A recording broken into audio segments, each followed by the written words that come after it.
Once again, welcome to another StreetLit Audiobook where the game is free.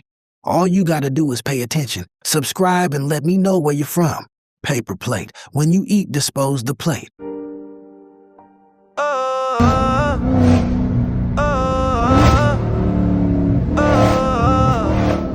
When we ride, don't care what other sides are. In this life, it's only year get eight, so don't get gold on the plate. Hit check that shit. I'ma get put on a necklace. All the girls don't miss shit. Told Dale what you give me when it's city. Summer's heartbeat slowed as she crossed the room. She wasn't nervous. She'd stopped getting nervous the night she realized the lights don't magically stay on, and nobody was coming to save them. Hunger had a way of rewiring your soul. Fear became background noise when your sisters were sleeping in the dark. She unzipped the purse, moving with the steady rhythm she practiced. Wallet, lotion, 2 packs of mints, a pile of church envelopes rubber-banded together. And there, silver and cold, the Mercedes key fob. Pastor Freeman loved to talk about humility, but he drove a 2012 E-Class with cream leather and a panoramic roof. Lord blessed him differently, he always said. Summer figured the Lord wouldn't mind sharing.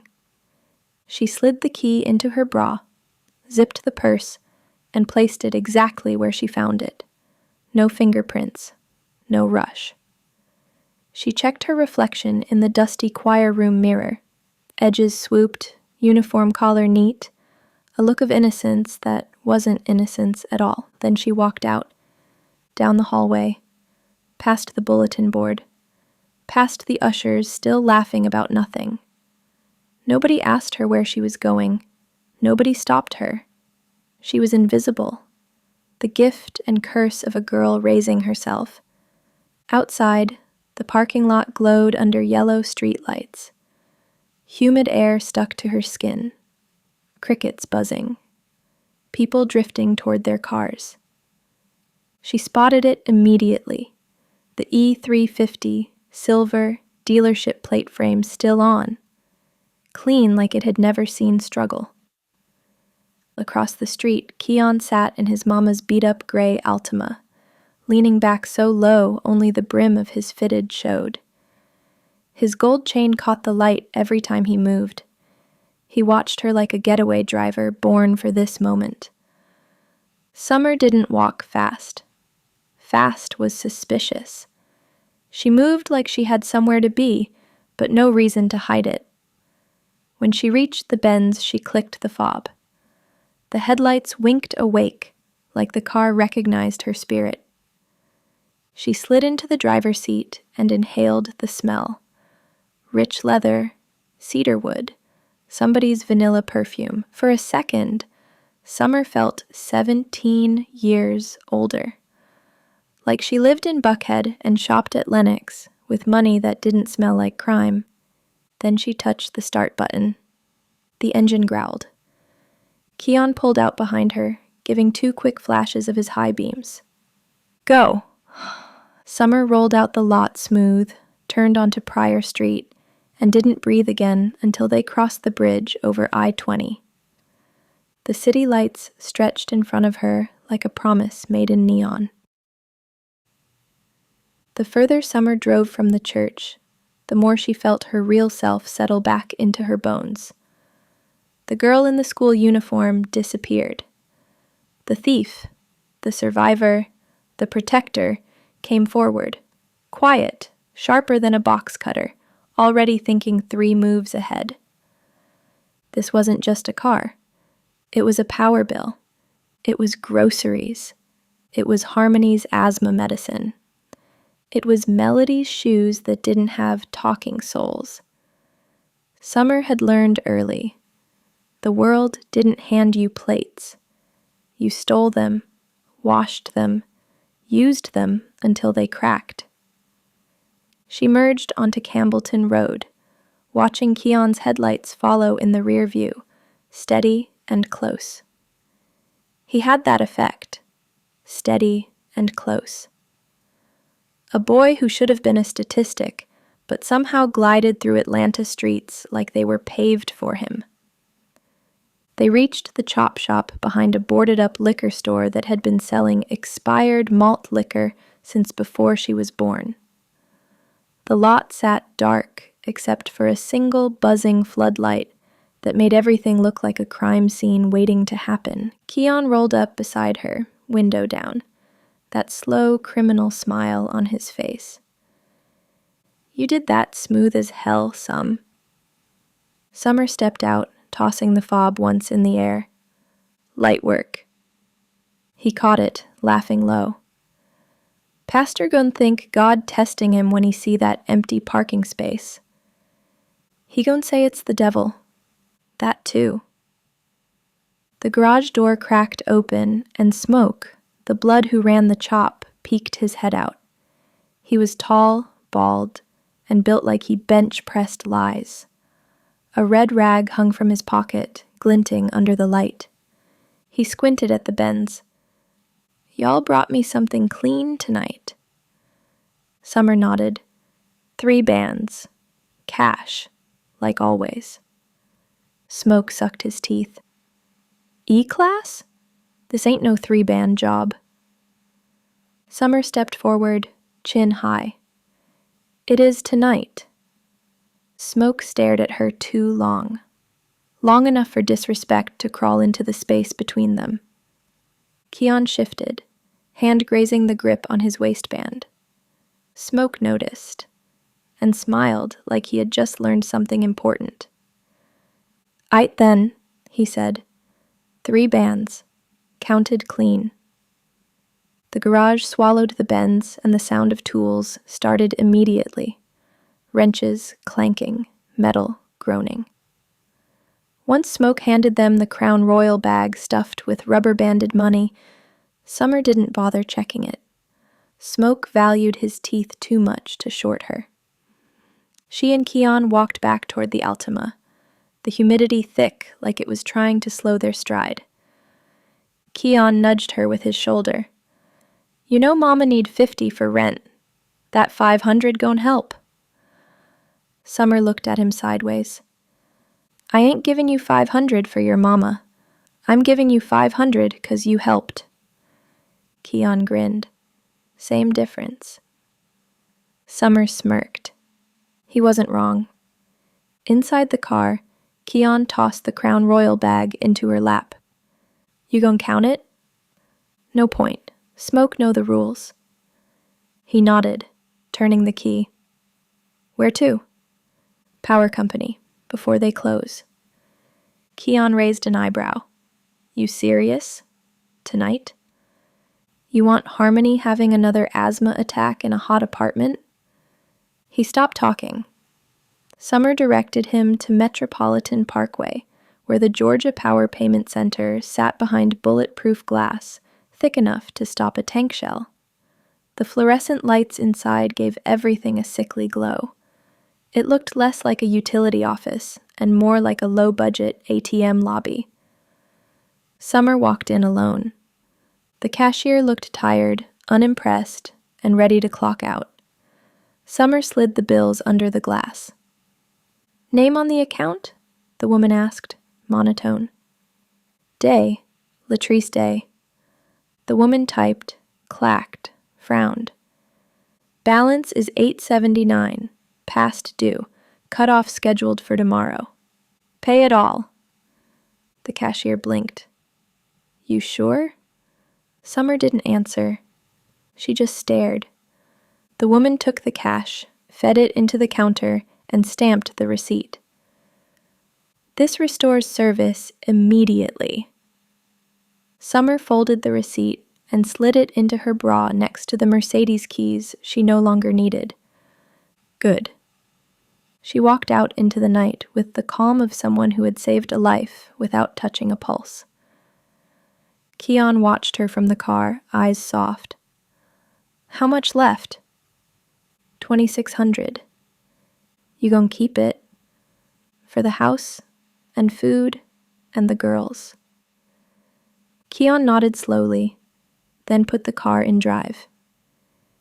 "You did good tonight, Summer didn't answer. Compliments felt like traps. But when they pulled up to her apartment on Summerhill Avenue at 2:14 a.m., and she saw the living room fan spinning again through the window, blades turning like a miracle, she felt something shift inside her chest. Harmony woke up first, tiny face glowing in the moving air. She touched Summer's hand and whispered. The wind came back.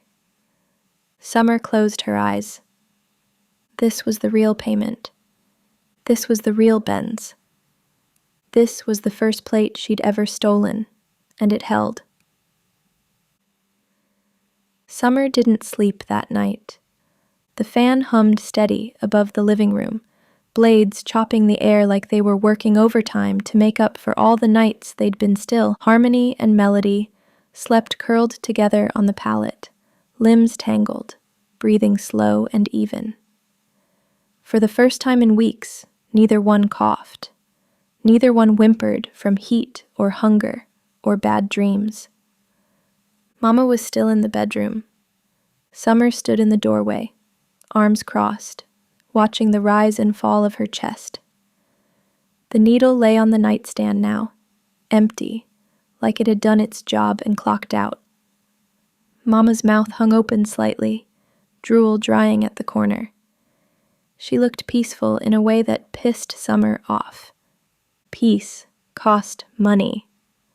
Summer eased the door shut and sat at the kitchen table, spreading the remaining cash out in neat rows. She counted it twice. 2,600 even. Clean bills. No blood on them. Not yet. She folded it into an envelope and slid it into the back of the cereal box. The Honey Nut Cheerios Mama pretended she was saving for the girls, but never touched when she was high. Summer knew all the hiding spots in the house because she was the one who invented most of them. Outside, a car idled. Summer peered through the blinds. Keon sat in the Altima, engine running low, radio off, eyes fixed on the building. He didn't leave until he knew she was safe. He never said it out loud, but protection was his love language. Summer grabbed her hoodie and stepped outside barefoot, concrete still warm from the day. She leaned into the passenger window. "You still here?" Keon shrugged. Didn't feel right driving off. She studied his face, sharp cheekbones, eyes too serious for 15, jaw tight like he was always bracing for impact. He wasn't soft. He wasn't stupid. He was exactly what the streets produced when they raised a boy instead of a family. "You could have left," she said. He shook his head. Couldn't. She opened the door and slid in, pulling her knees up to her chest. The smell of weed and motor oil clung to him. For a minute, neither of them spoke. Then Keon said quietly, "You ain't scared?" Summer stared straight ahead. "Of what?" "All this." He gestured vaguely at the night, the streets, the choices that were already tightening around them like a knot. "You only 14. She finally looked at him. "I been grown." Keon smirked, but there was sadness behind it. "Yeah, me too." A siren wailed somewhere in the distance, then faded. Atlanta never slept. It just took short naps between crimes. "You good if we keep doing this?" he asked. "Cars, licks, whatever come." Summer didn't answer right away. She thought about Harmony's happy tears, about Melody's shoes, about Mama's useless piece, about the fan spinning like it was applause. "I don't care about doing this," she said. "I care about winning." Keon nodded slowly. "That's different. That's everything." He reached into the center console and pulled out a folded pink bandana, worn thin at the edges. He handed it to her. "What's this?" she asked. "Bloods wear red," he said. But this ain't about them. This just ours. She turned the fabric in her hands, feeling the softness, the symbolism she didn't fully believe in yet. You asking me to be your girl? She asked. Keon laughed once, low. Nah, I'm asking you to be my partner. That mattered more. She tied the bandana around her wrist, tight enough to leave a mark. Then don't ever lie to me. Keon held up his right hand. On my mama. Summer side-eyed him. Don't swear on her. He corrected himself without missing a beat. On mine. They sat there until the sun threatened to rise. Two kids pretending they weren't kids anymore, making plans that would outgrow them. When Summer finally went back inside, she didn't look back. She already knew Keon would still be there when she woke up. By the end of that week, Summer learned how fast rumors moved when they smelled money. A man at the corner store asked her if she knew anything about cars. A girl at school whispered that somebody was looking for a small female with fast hands. A boy twice her size offered protection she didn't ask for. She declined them all. Then Smoke sent word. He wanted her back at the shop. This time, not for a car. This time, for something heavier. Smoke didn't call Summer directly. Men like Smoke never called girls. They sent messages like weather warnings through other people, always vague, always urgent. The word reached her through Keon while she was walking Harmony home from school. He rolled up slow beside the curb, hazard lights on, like he was dropping off groceries instead of bad news. Smoke wanna see you, Keon said through the open window. Tonight. Summer didn't stop walking. Harmony skipped ahead, backpack bouncing, humming something off-key. About what? Summer asked. Keon shook his head. Didn't say. That told her everything. Smoke didn't summon people for conversation. He summoned them for opportunity or punishment. Either way, refusing wasn't an option unless you planned on moving states or dying early. What time? She asked. After dark? Summer nodded once. I'll come. Keon frowned. You don't gotta... She cut him off with a look. I do. That night, after Harmony and Melody were asleep, and Mama was wherever addicts went when they weren't physically present, Summer tied her hair back and slipped on black jeans and a hoodie 2 sizes too big. She tucked the pink bandana into her pocket, not ready to show it yet. Keon drove. The chop shop looked different at night. Busier, louder, more dangerous.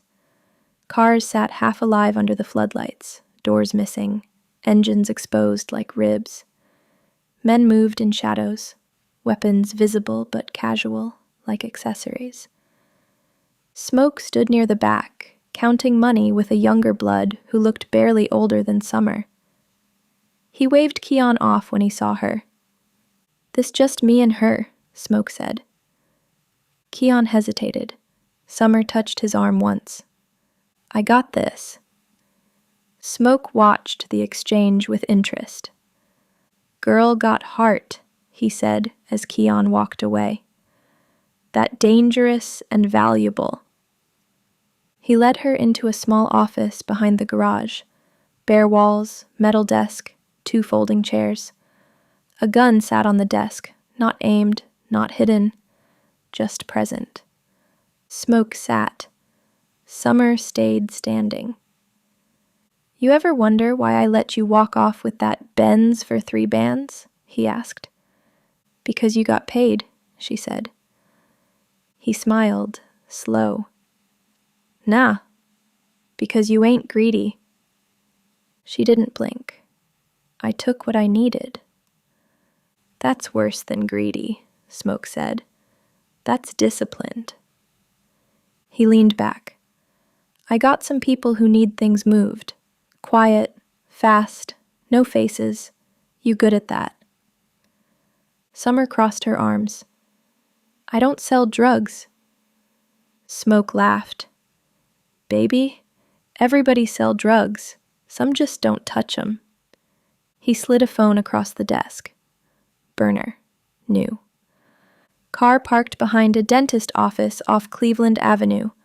Midnight. Keys taped under the bumper. Trunk already loaded. You drive it to a house in East Point. Leave it.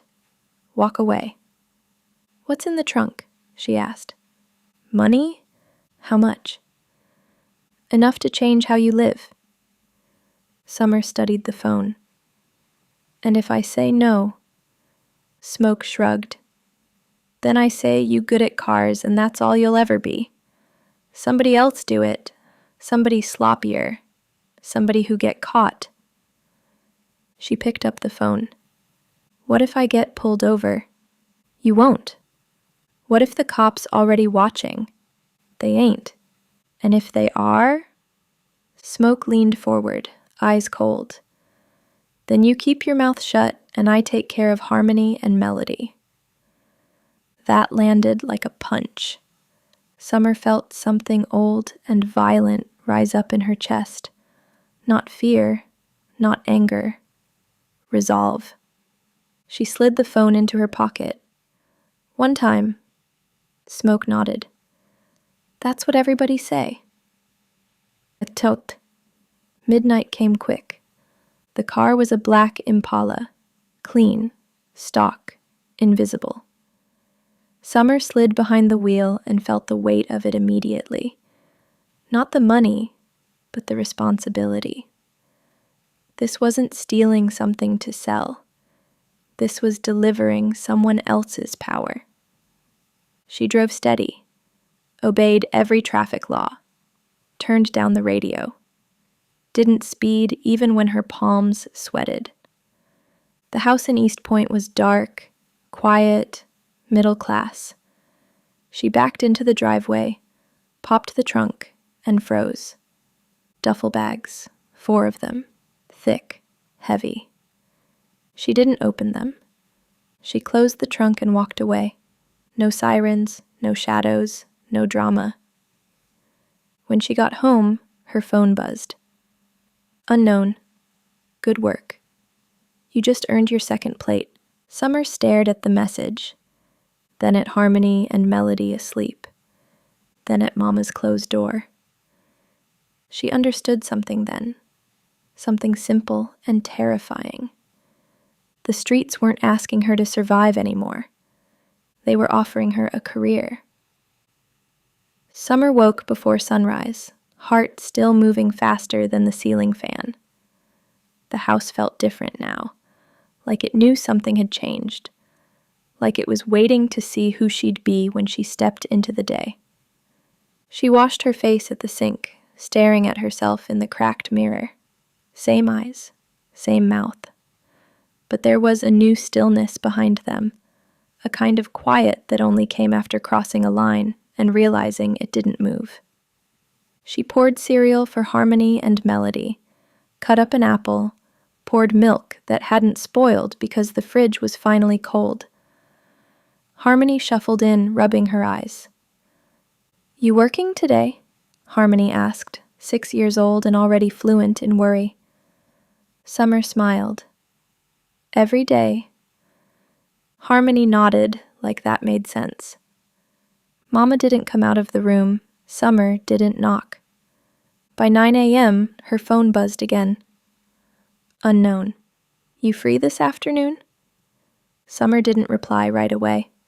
She walked the girls to school, kissed them both on the forehead, watched them disappear into a building that smelled like disinfectant and hope. She stood there longer than necessary, hands in her pockets, pink bandana knotted around her wrist under the hoodie sleeve. She thought about the Impala, about the duffel bags she hadn't opened, about Smoke saying disciplined like it was a compliment. She texted back. Summer, what you got? The response came instantly. Unknown. Another move. Bigger. Cleaner. She slid the phone away. Keon pulled up minutes later, grin ready, trouble tucked behind his eyes. You look different. Do I? Yeah, he said, like you done picked a lane. Summer got in the car. I ain't picking lanes. I'm building roads. Keon laughed, but it caught in his throat. That's cold. She looked out the window as they drove. Summerhill rolled past. Brick apartments, corner stores, kids already outside because staying inside cost money. She'd grown up in these blocks, learned their rules, memorized their exits. She understood now that the streets weren't cruel. They were honest. They rewarded preparation. They punished hesitation.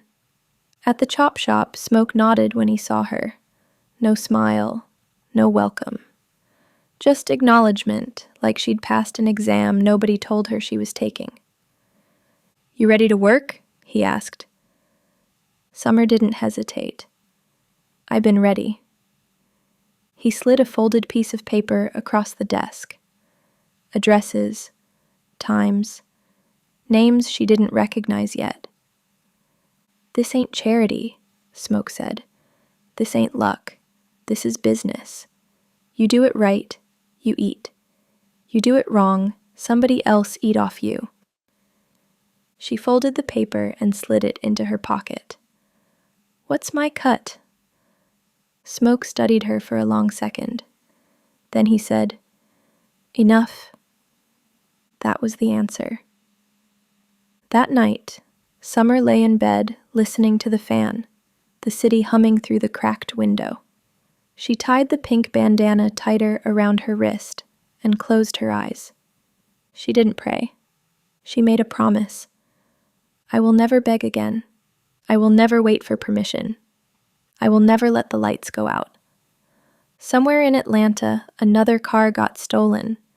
Another bill got paid. Another girl decided the world would not be her ceiling. And without knowing it yet, Summer Day stepped fully into the name the streets would one day give her. Paper Plate.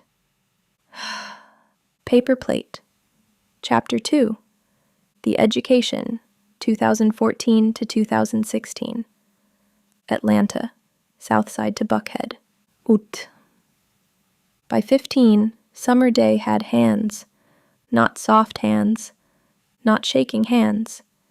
Hands that learned patterns, locks, windows, habits. Hands that remembered pressure and timing, like muscle memory passed down through bloodlines nobody talked about. Atlanta taught her.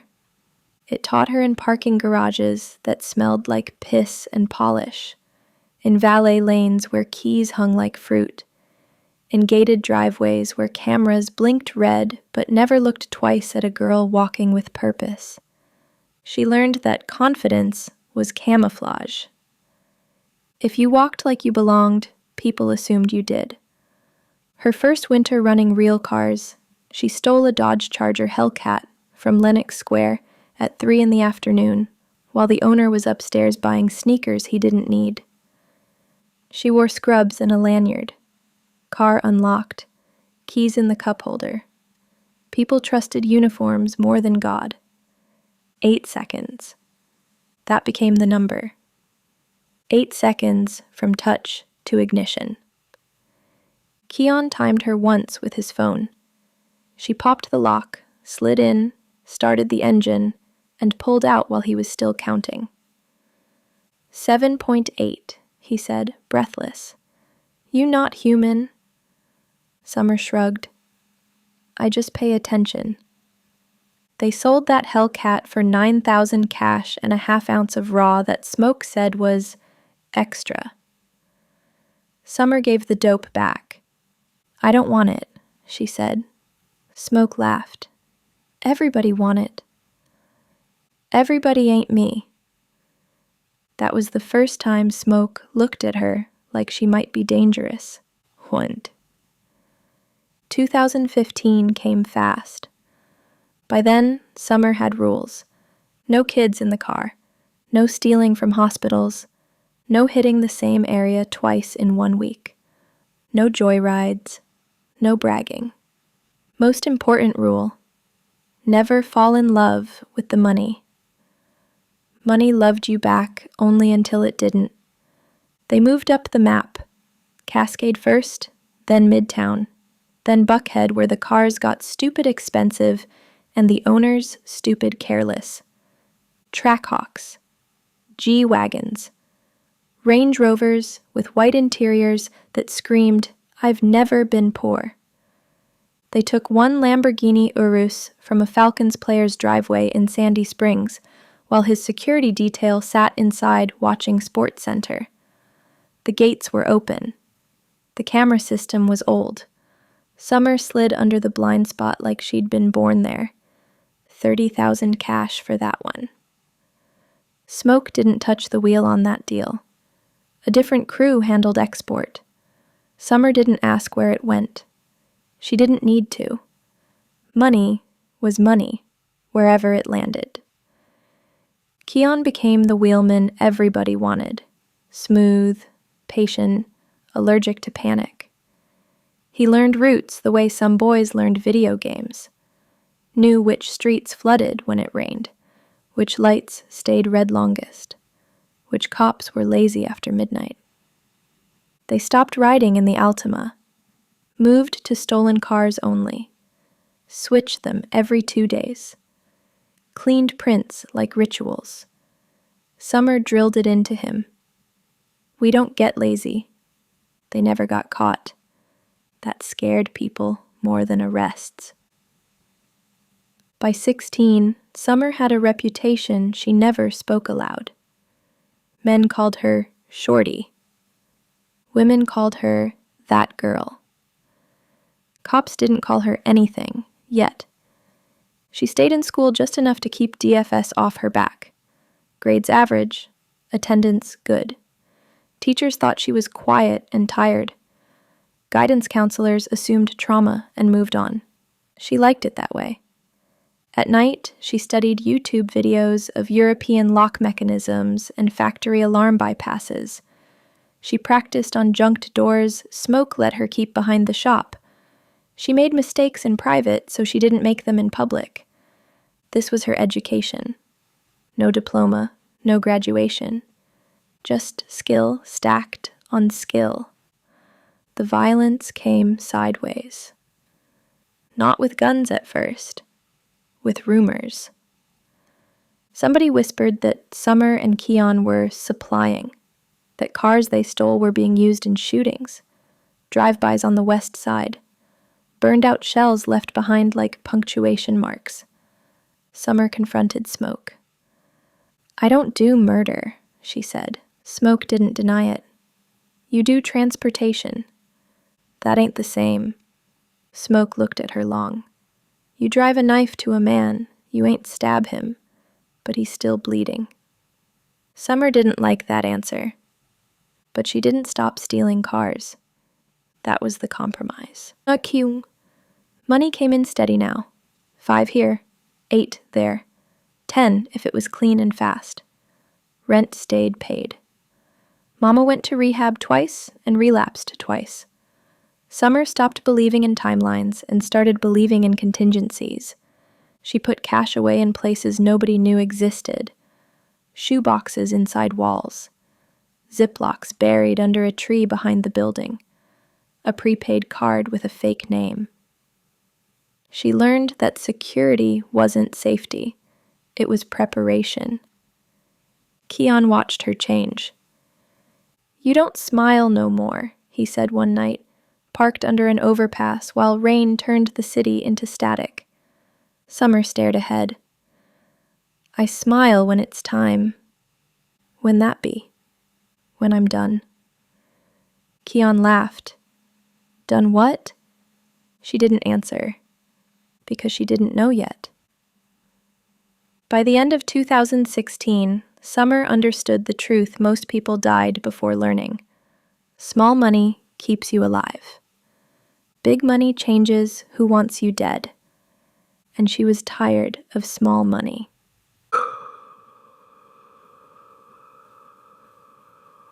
The problem with being good at something illegal was that people expected more of it. By late 2016, Summer and Keon weren't just stealing cars. They were solving problems. When a crew needed a clean ride that wouldn't get flagged, they called Keon.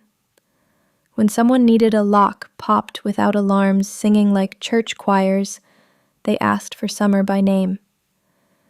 That name carried weight now. Summer didn't like weight. Weight slowed you down. She noticed the shift one cold November night, parked behind a strip mall off Cascade. Smoke had called them in, said he had work. The kind of work that didn't fit inside a Crown Royal bag. A black Escalade rolled up, windows tinted dark as secrets. 3 men stepped out.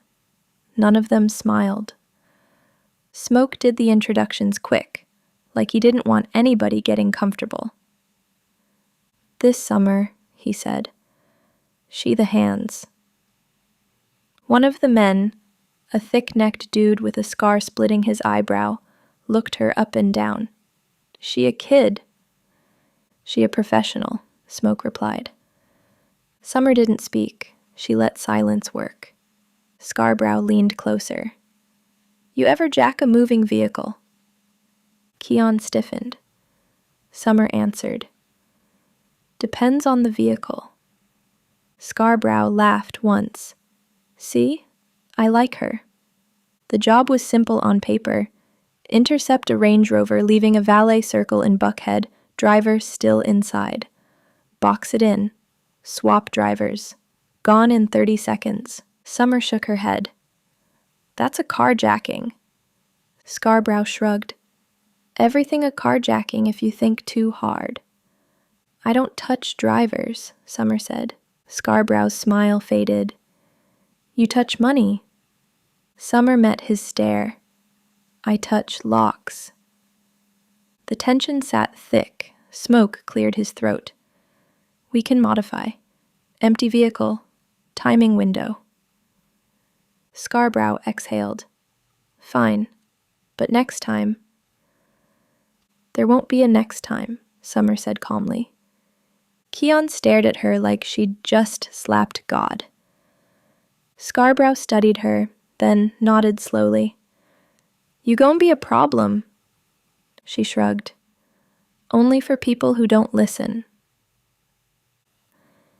They pulled the Range Rover clean 2 nights later. No driver. No drama. 12,000 cash. Summer split it even, ignoring Scarbrow's comment about her being too ethical for the streets. Ethics kept you alive. But that night, counting money on the hood of a stolen Charger, Summer felt it. The ceiling. The invisible one. They were working harder, not smarter. More risk. Same results. Meanwhile, Smoke's operation grew wider. Better cars, better weapons, better protection.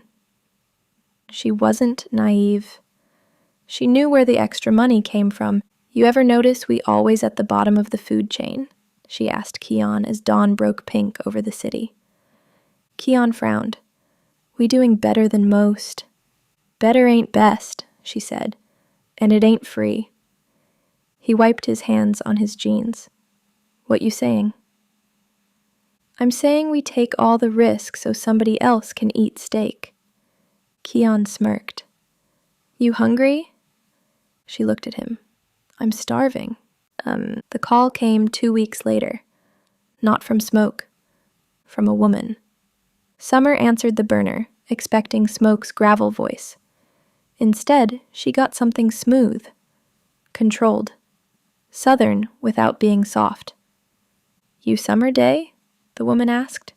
"Yes." "This Rena. Somebody told me you precise." "Somebody lying," Summer replied. Rena laughed. "They said you don't talk much either. I like that." Rena ran a boutique money laundering operation tied to music studios and strip clubs. She needed cars, not stolen for resale, but clean swaps for artists moving cash they couldn't explain. Legal adjacent crime, higher pay, less heat. Rena met Summer alone at a cafe in Midtown, sunglasses on, lipstick perfect. She didn't underestimate Summer. That alone made her dangerous. "I pay $5 per job," Rena said. "No questions, no guns." Summer sipped her tea. "I don't work for smoke," Rena smiled. "I don't work for smoke." That was the moment Summer realized the streets weren't a single ladder. They were a web, and she could choose where she climbed. She took the job, then another, then another. She didn't tell Smoke everything. She didn't owe him that. Keon noticed the change, the better clothes, the calmer nights, the way Summer stopped rushing. "You cutting Smoke out?" he asked one night. "I'm cutting dependence," she said. "That dangerous." "So is loyalty without leverage." Keon stared at her, then nodded. "Whatever you building, I'm in." She believed him. That was her mistake. By the end of 2016, Summer had made more money not stealing cars than she ever had stealing them. She learned contracts, learned silence, learned that women moved differently in the game, and sometimes further. But she also learned something darker. Every move up came with eyes attached, and some of those eyes didn't blink. The first knock came from people who smiled too much. DFS showed up on a Tuesday afternoon while Summer was frying bologna and eggs, Harmony doing homework at the table, and Melody coloring princesses that never looked like them. Mama was gone, said she had a meeting, which meant she had a plug. Summer heard the knock and felt it in her bones before she opened the door. 2 women, clipboards, blazers that didn't belong in Summerhill, smiles sharp enough to cut glass. "Ms. Day?" one asked. Summer nodded. "What's this about?" "Just a wellness check." Summer stepped aside without arguing. Arguing gave people power. They looked around the apartment like they were casing a lick, eyes on the fridge, the lights, the clean counters. "You been working?" the other woman asked. "Yes." "Where?" "Wherever I can." That answer went in a box labeled concerning. They asked about Mama, about money, about why the electricity had been restored so quickly after a cutoff. Summer answered everything the way she'd learned to answer cops, truth adjacent, detail light. Harmony sat up straighter. Melody crawled into Summer's lap. The women left without threats, without promises. Those were the dangerous ones. That night, Summer buried 2 more envelopes of cash in a different place. The second knock came from the police. Unmarked Crown Vic. 2 detectives, 1 white, 1 black. Both tired, both curious. They caught her walking home from school. "Summer day?" the black detective asked. She nodded. "You know anything about stolen vehicles in this area?" "No." "Anybody you associate with?" "No." He looked at her too long. "You're a good kid. Stay that way." She walked away without looking back. Keon laughed when she told him. "They fishing?" "They learning," Summer said.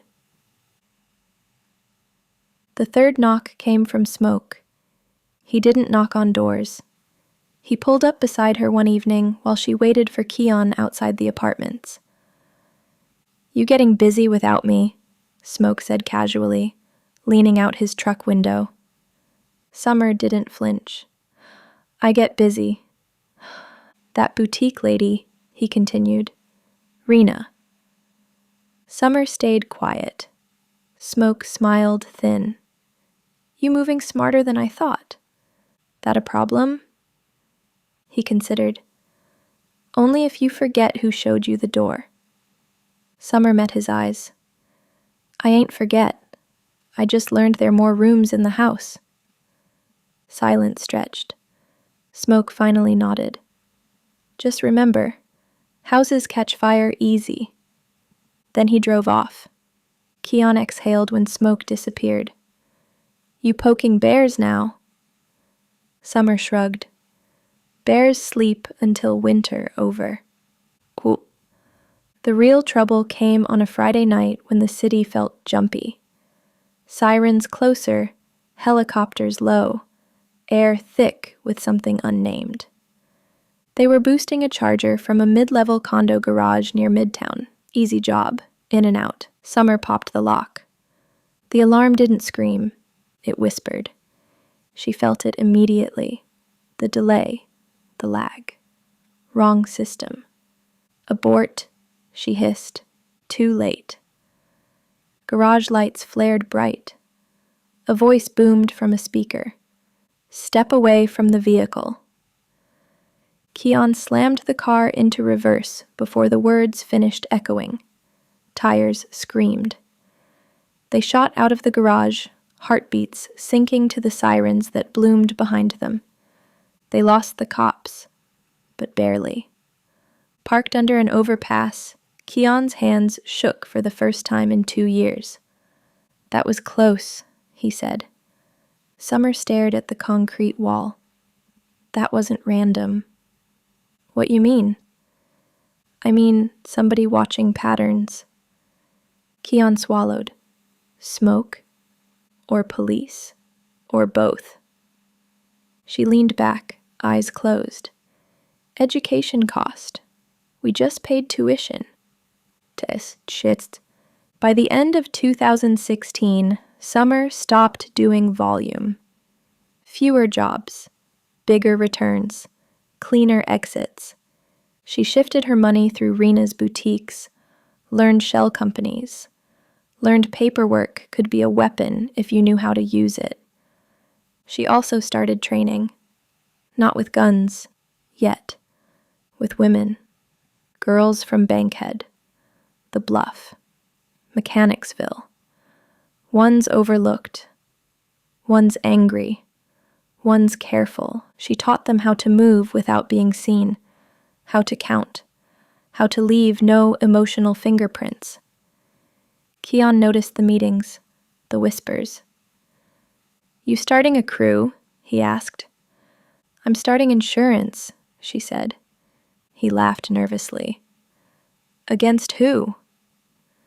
Summer didn't answer, because the truth was settling heavy in her chest. The streets weren't done teaching her. They were just moving her to the advanced class. Summer realized she had outgrown Smoke the same way you realize you've outgrown a room, by hitting your head on the ceiling. It happened quietly. No argument, no betrayal, just math. She was sitting in Rena's Midtown office, watching money move through 3 different accounts like water-changing containers. Numbers shifted, receipts printed, everything legal enough to pass a lazy audit. Rena leaned back in her chair, crossed her legs. You know what Smoke makes off you? Summer didn't look up. Enough. Rena smiled. No, he makes extra. You make survival. That settled it. Summer left the office and drove to the overlook on Cascade where you could see the city stretch out like a map begging to be folded. Atlanta looked soft from far away. Forgiving. That was the lie. Keon joined her later, bringing food they ate off paper plates because the car had no cup holders, and Summer didn't trust plastic. I think I'm done with Smoke, she said. Keon froze mid-bite. Done like... done? Done like he don't own my movement.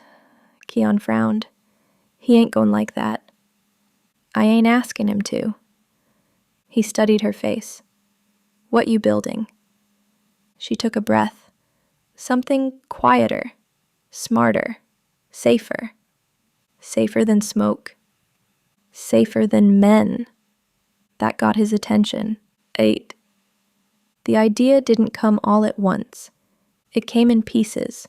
Conversations overheard, patterns noticed, problems solved by women when men made noise. Summer watched how girls moved in the city, how they blended, how people underestimated them by default. She tested the theory small. A girl from Bankhead, tall, light-skinned, hands like steel, helped her move money one night without speaking a word. Efficient. Calm. 2 twins from the Bluff handled lookout on another job, switching places without anyone noticing. Silent. Deadly serious. A small girl everybody called Lil Bit sliced open a locked door with a blade she hid in her hair and didn't blink once. Summer saw it clearly then. Men brought ego. Women brought precision. She didn't need soldiers. She needed operators. Smoke confronted her a week later. Not loud, not angry, just disappointed, which was worse. You moving funny, he said, leaning against her car like he owned it. I move smart, Summer replied. You recruiting behind my back. I recruit for myself. Smoke laughed once. You forget where you came from. Summer leaned in close. I remember. That's why I'm not staying. Silence. Smoke exhaled slowly. You know how this end. Yeah, she said, with somebody misjudging me. He searched her face, maybe hoping to find fear. He didn't. Smoke stepped back. You careful, shorty. I always am. That was the last real conversation they ever had. By December 2016, Summer had stopped stealing cars entirely. She still could. That was the difference. Her money came from logistics, swaps, laundering, planning. She charged more for thinking than she ever did for stealing. She kept her crew small, female, loyal but replaceable. Everyone paid fair, everyone expendable. She told them the truth up front. No love, she said. No dreams. No forever. They respected that. Keon struggled with it. You don't trust nobody, he said one night. I trust systems, Summer replied. People break. He nodded, but it hurt him anyway. That was the first crack. On New Year's Eve, Summer stood on the roof of a midtown parking deck, watching fireworks pop over the skyline. She tied a pink bandana around her wrist, not as decoration, but as a signal. Pink meant underestimated. Pink meant disposable. Pink meant soft to people who died fast. She liked that. Her phone buzzed. Rena, you ready for bigger money? Summer smiled. She typed back. Summer. Always. Below her, Atlanta celebrated another year. Above her, the sky burned. And somewhere between those two things, a girl who once counted $11.37 on a porch step finished her education. She wasn't a thief anymore. She was a strategist. She was a boss in training. She was becoming something the city hadn't named yet. But it would, soon. Paper Plate, Chapter 3. The Night. Keon became my husband in blood, summer 2016, age 16. Atlanta, I-20 West. The Charger didn't belong to anybody who mattered. Summer knew that the second Keon dropped it into fourth, and the engine answered like it had been waiting for violence. Black paint, tinted too dark, plates clean but wrong. The kind of car you borrowed from the streets with no intention of returning it. They were already moving when the blue lights bloomed behind them. Not one car, not two. 3. Keon didn't curse. He didn't panic. He just exhaled like a man settling into a chair he'd been carved for. "Hold on," he said. Summer reached down, fingers closing around the Draco on the floorboard. Cold metal, familiar weight. She checked the magazine without looking, muscle memory, and leaned back into the seat. "I'm good," she said. The Charger screamed onto Interstate 20, speed climbing like it was trying to escape gravity. Wind howled through the cracked window. Atlanta blurred into streaks of sodium light and shadow.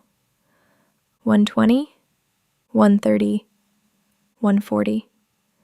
Police radios crackled behind them, voices overlapping, adrenaline loud enough to hear through the glass. Vehicle failing to yield, southwestbound, requesting air. Keon laughed once, sharp. "They ain't catching us."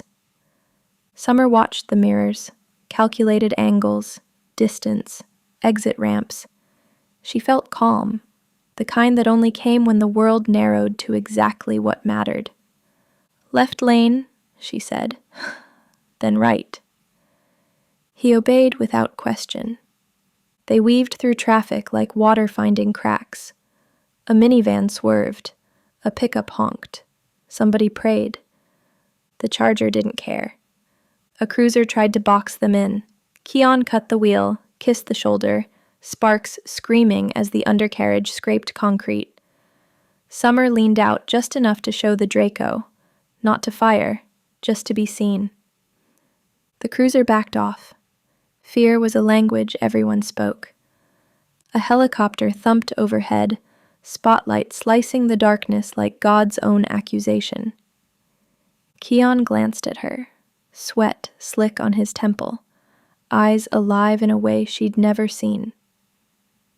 "If we die tonight," he said, breathless, honest.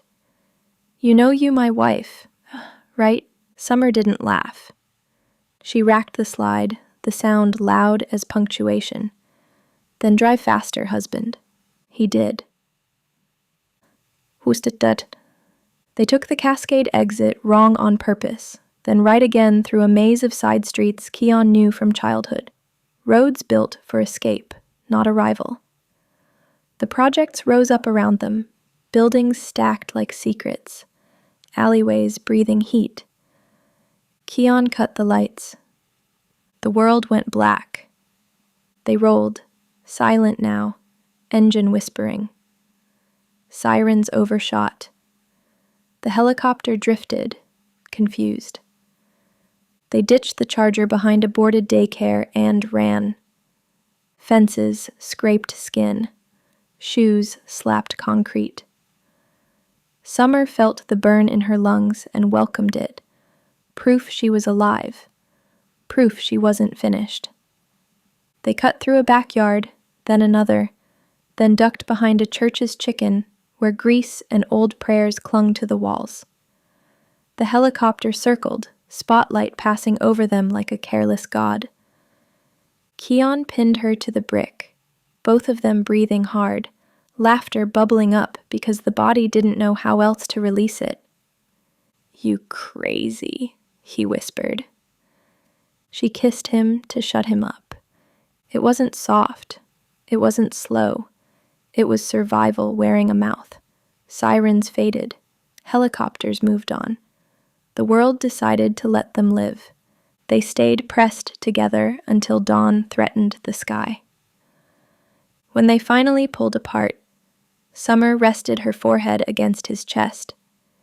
She could feel his heart trying to escape his ribs. "Still your wife?" he asked. She nodded once. till death. Neither of them knew how soon the streets would come to collect on that promise. They didn't go home. Home was where questions lived, where walls remembered things, where neighbors noticed who came back breathing and who didn't.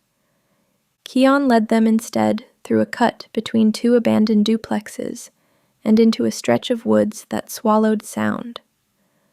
Kudzu clawed at their ankles. Mosquitoes hummed like they'd been waiting. The city thinned out behind them, sirens turning into ghosts. They reached a concrete drainage culvert where kids used to drink and pretend they were invincible. Keon slid down first, then turned and caught Summer by the wrists, lowering her like something precious. His hands were steady again. They sat with their backs against the cool wall, knees pulled in, listening to their bodies remember how to breathe. For a long minute, neither spoke. Summer checked her hands, scraped, bleeding in thin red lines. She licked her thumb and pressed it to Keon's cheek without asking. He winced, then smiled. "You good?" he asked. She nodded. "You? Alive? Good?" Silence settled, heavy but not awkward. The kind of quiet that happens when two people realize they've crossed something together that doesn't uncross. Keon finally broke it. "You didn't hesitate." She looked at him. "Neither did you." He shook his head. "Nah, I've been running my whole life. Tonight, I chose you." That landed. Summer leaned her head back against the wall and stared at the slice of sky above the culvert. "People think love's soft," she said. "It ain't." Keon followed her gaze. "What is it then?" "Alignment," she said. "When two people want the same thing bad enough to burn for it." He nodded slowly, like he was filing the word away for later. "What we want." She turned to him. "Control." Keon laughed under his breath. "That's a hell of a honeymoon." She smiled for real this time. It felt strange on her face. "We don't get honeymoons, we get moments." He reached into his pocket and pulled out a thin gold chain, broken clasp, the kind you fixed with pliers and faith. He wrapped it around her wrist where the pink bandana sat, nodding it careful. "A ring," he said. "Temporary." She studied it, then tightened the knot. Permanent enough. By morning, the city had moved on. Atlanta always did. They rode Marta back toward Summerhill, blending in with tired faces and early shifts. No one looked twice. No one ever did. At the apartment, Mama was gone. Again. Summer didn't comment. She made breakfast, fed the girls, packed lunches. Routine was armor. Keon watched her from the doorway, something heavy behind his eyes. "You ever think about leaving?" he asked. "Where?" she said. "Anywhere, not here." She glanced at the window, at the familiar cracks in the sidewalk, the corner store across the street, the block that had raised her with its fists and its rules. "Leaving don't erase hunger," she said. "It just teach it new streets." He nodded, accepting it even if he didn't like it. Later that day, Smoke called. Summer let it ring once, twice, then answered. "You loud last night," Smoke said, voice calm. "We fast," Summer replied. Smoke chuckled. "Police got real interested, helicopter and all." "They ain't catch nothing." "No," he agreed, "but attention stick." "What you want, Smoke?" A pause. Then, "I want you focused." "I am." "Good," he said, "because I got something coming that need your full attention. Big." She didn't ask what. She knew better.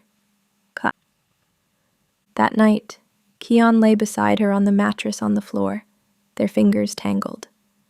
No talking, no planning, just being alive together while they could. "You ever regret it?" he asked quietly. "Running?" she said. "Choosing me." She turned to face him, eyes level.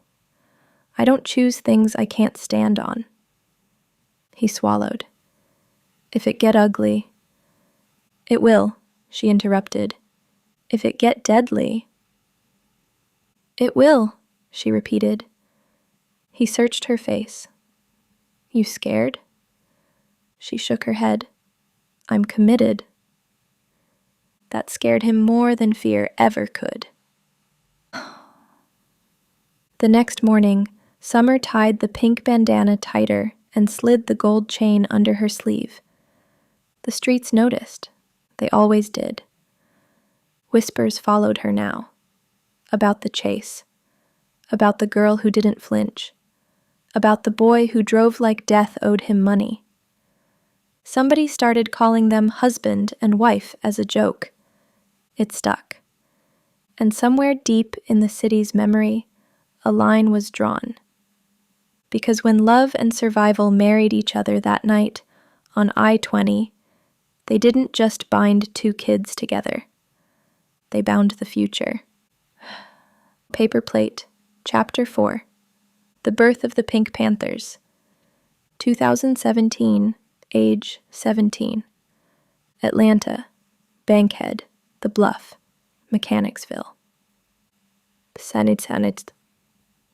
Summer stopped correcting men when they underestimated her. Correction required conversation. Conversation invited disrespect. Instead, she started taking notes. She watched how men talked over women in meetings, then blamed them when things went wrong. Watched how they spent money loud and planned quiet.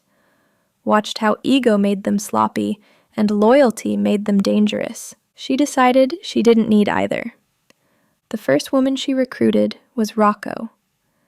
Her real name was Rochelle, but nobody had called her that since middle school.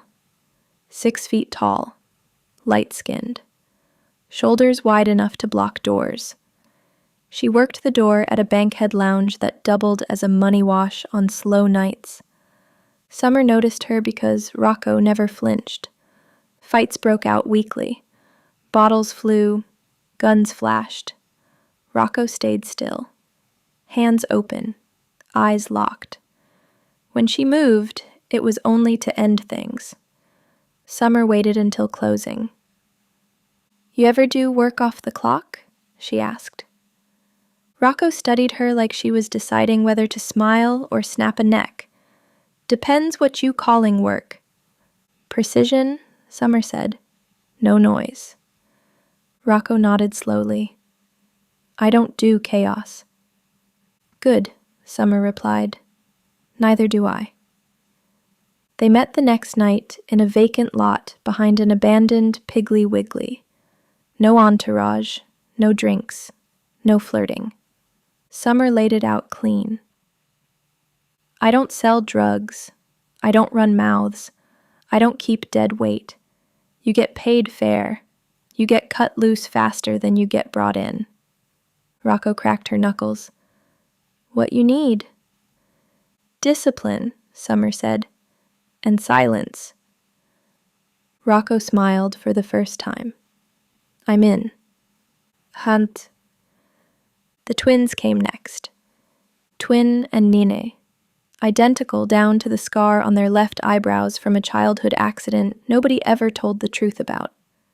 They grew up in the Bluff where survival required teamwork, and talking too much got you hurt. Summer tested them on a small job. Lookout only. Switch positions every 5 minutes. No phones, no signals. They didn't speak once. When the job ended, Summer handed them cash and watched how they split it without counting in front of her. Equal. Automatic. "You got rules?" Twin asked. "Yes," Summer said. "And consequences."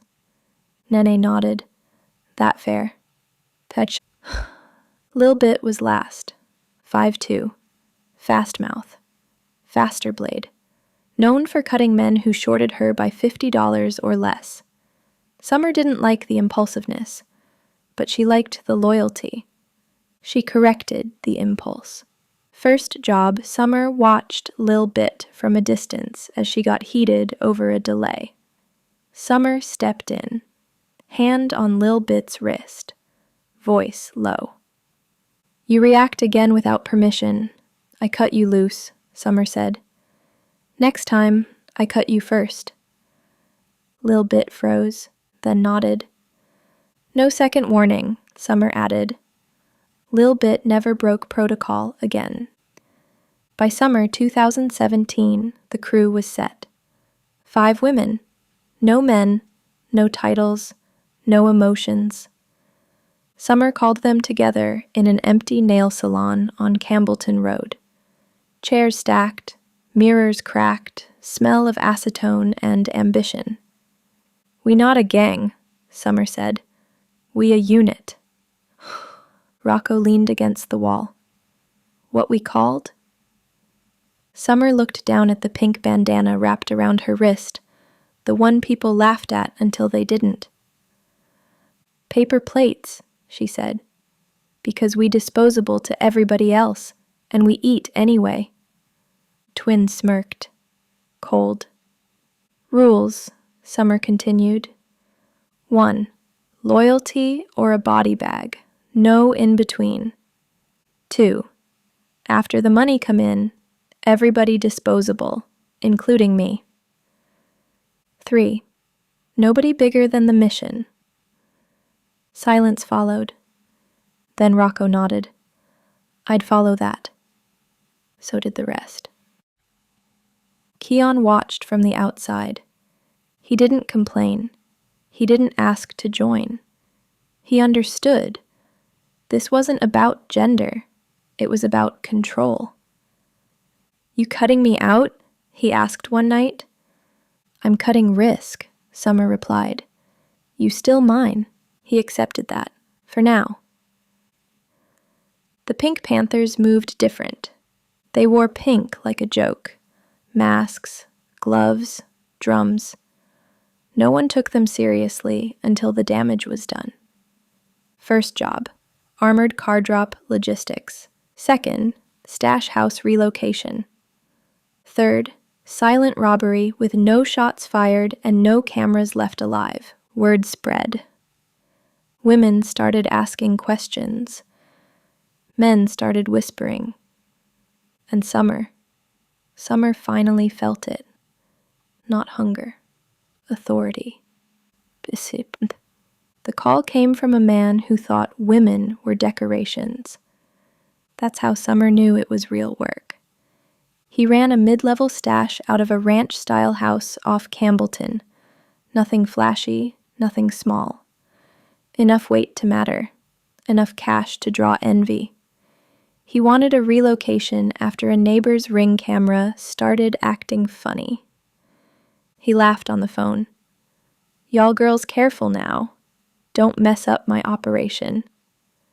Summer didn't correct him. She hung up and called the Panthers. They met at a closed-down car wash near Mechanicsville. Water stains on concrete like old maps. Summer laid out the plan with a marker on cardboard. No phones, no names, no bravado. 4 cameras, she said. 2 live. 2 dead, but still watched. Steel door on the back, dog in the yard. No neighbors who mind their business. Rocco cracked her neck. "Who going first?" "Me," Summer said. Twin frowned. "You the brain." "And the point," Summer replied. "Brains don't hide." Lil Bit chewed gum hard. "What if they wake up?" "They won't," Summer said. "If they do, we leave." Nene raised a finger. "If they chase?" Rocco smiled. "They won't." That's why Rocco existed. They rolled at 2:38 a.m. 2 stolen vans. Pink ski masks, pink gloves, pink duct tape wrapped tight around wrists so no skin showed. The color was deliberate, loud enough to offend, soft enough to be dismissed. Summer cut the fence clean, no sparks. The dog sniffed the air and settled when Lil Bit tossed a sedative-laced sausage over the grass. Cameras went dark in sequence, left to right, like someone dimming a room. Steel door took 8 seconds. Inside smelled like ammonia and cheap cologne. Money counters hummed. A TV played a muted late-night infomercial about knives that never dulled. Summer moved first. Rocco second. The twins split angles without a word. Lil Bit floated, blade ready, eyes wild but controlled. A man stepped out of a bedroom rubbing his face. Rocco was on him before sound existed. Pinned, hand over mouth. Pressure applied exactly where breathing became a suggestion. The man went limp without a scream. Rocco laid him down gentle, like she respected sleep. Another man reached for a pistol on the counter. Summer fired once. The shot was surgical. Shoulder, not chest. Enough to drop him, not kill him. She didn't want blood. Not yet. Blood complicated things. The room froze. Summer walked up, muzzle steady. Hands where I can see them. They listened.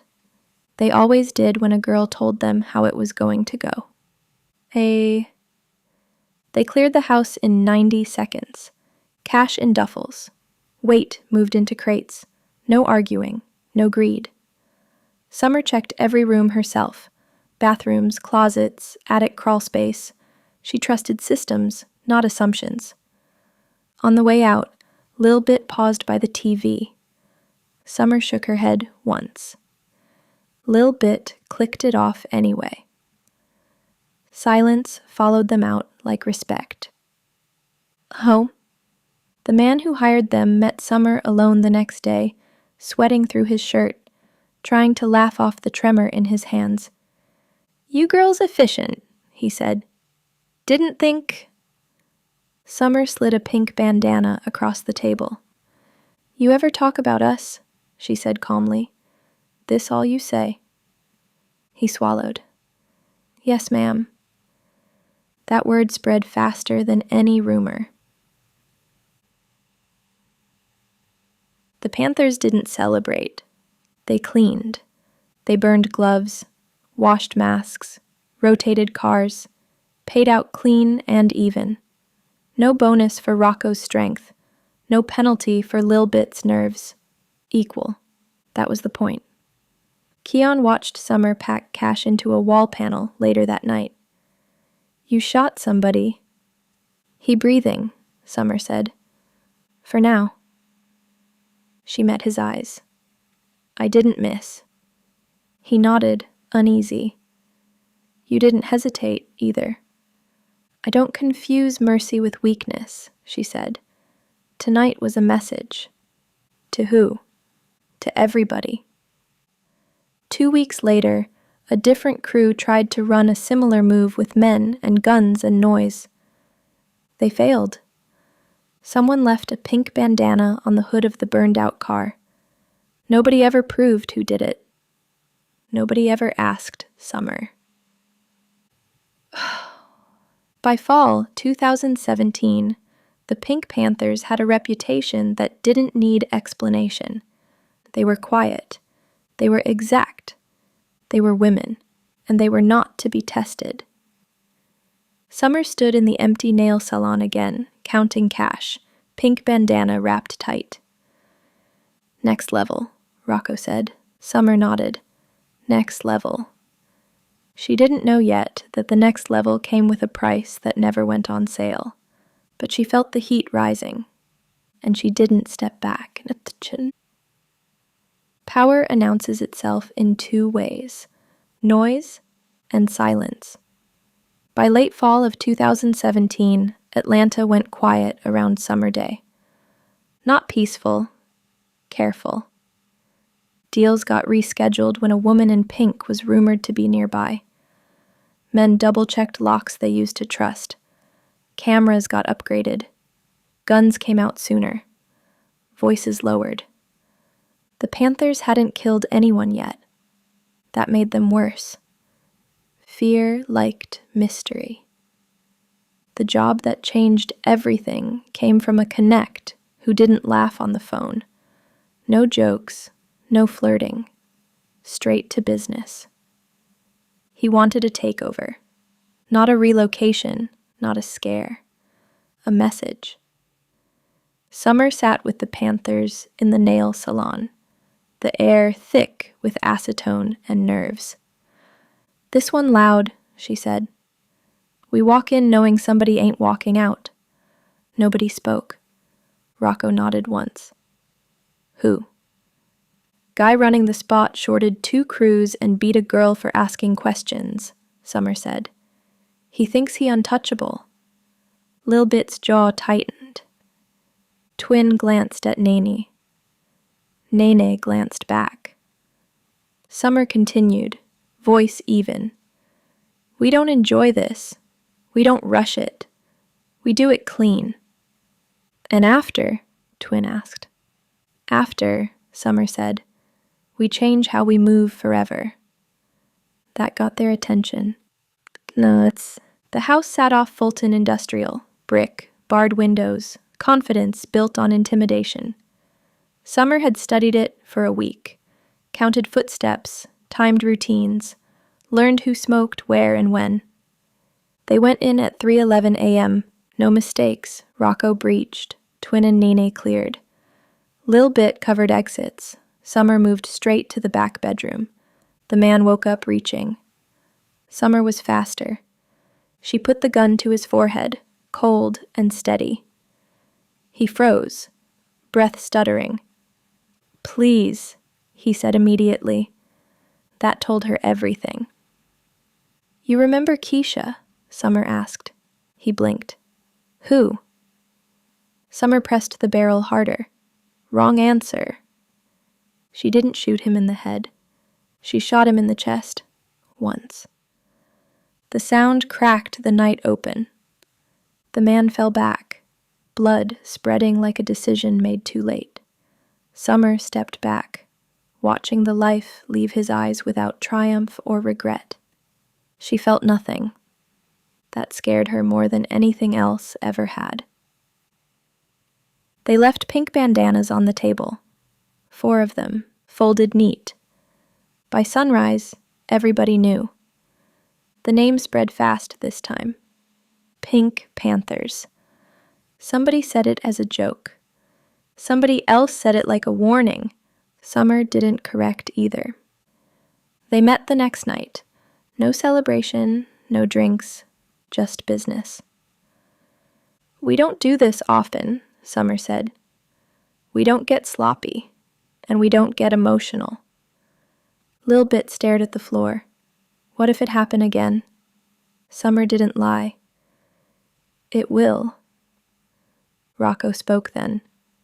"Rules change now?" "Yes," Summer said. "New rule." She looked at each of them. No job without an exit. No exit without a replacement plan. And no loyalty that require blindness. Twin frowned. "Meaning?" "Meaning if I start moving wrong," Summer said calmly, "you leave me." Silence slammed the room. Keon, standing in the doorway, stiffened. "You serious?" Rocco asked. "Dead serious," Summer replied. "This thing bigger than me. Bigger than any of us." Rocco nodded slowly. "Respect." Lil Bit swallowed. "I ain't leaving." Summer met her eyes. That's the problem. That night, Keon confronted her on the roof. "You killed somebody," he said. "Yes." "You didn't tell me." "No." "You changing," he said, voice tight. I'm evolving, Summer replied. He looked at her like he was losing ground. You building something I can't protect you from. Summer turned to him fully. I never asked you to. That was the second crack. By the end of 2017, the Pink Panthers had done what gangs with numbers and guns couldn't. They controlled behavior. Men stopped cheating partners, stopped skipping payments, stopped testing women they thought were weak.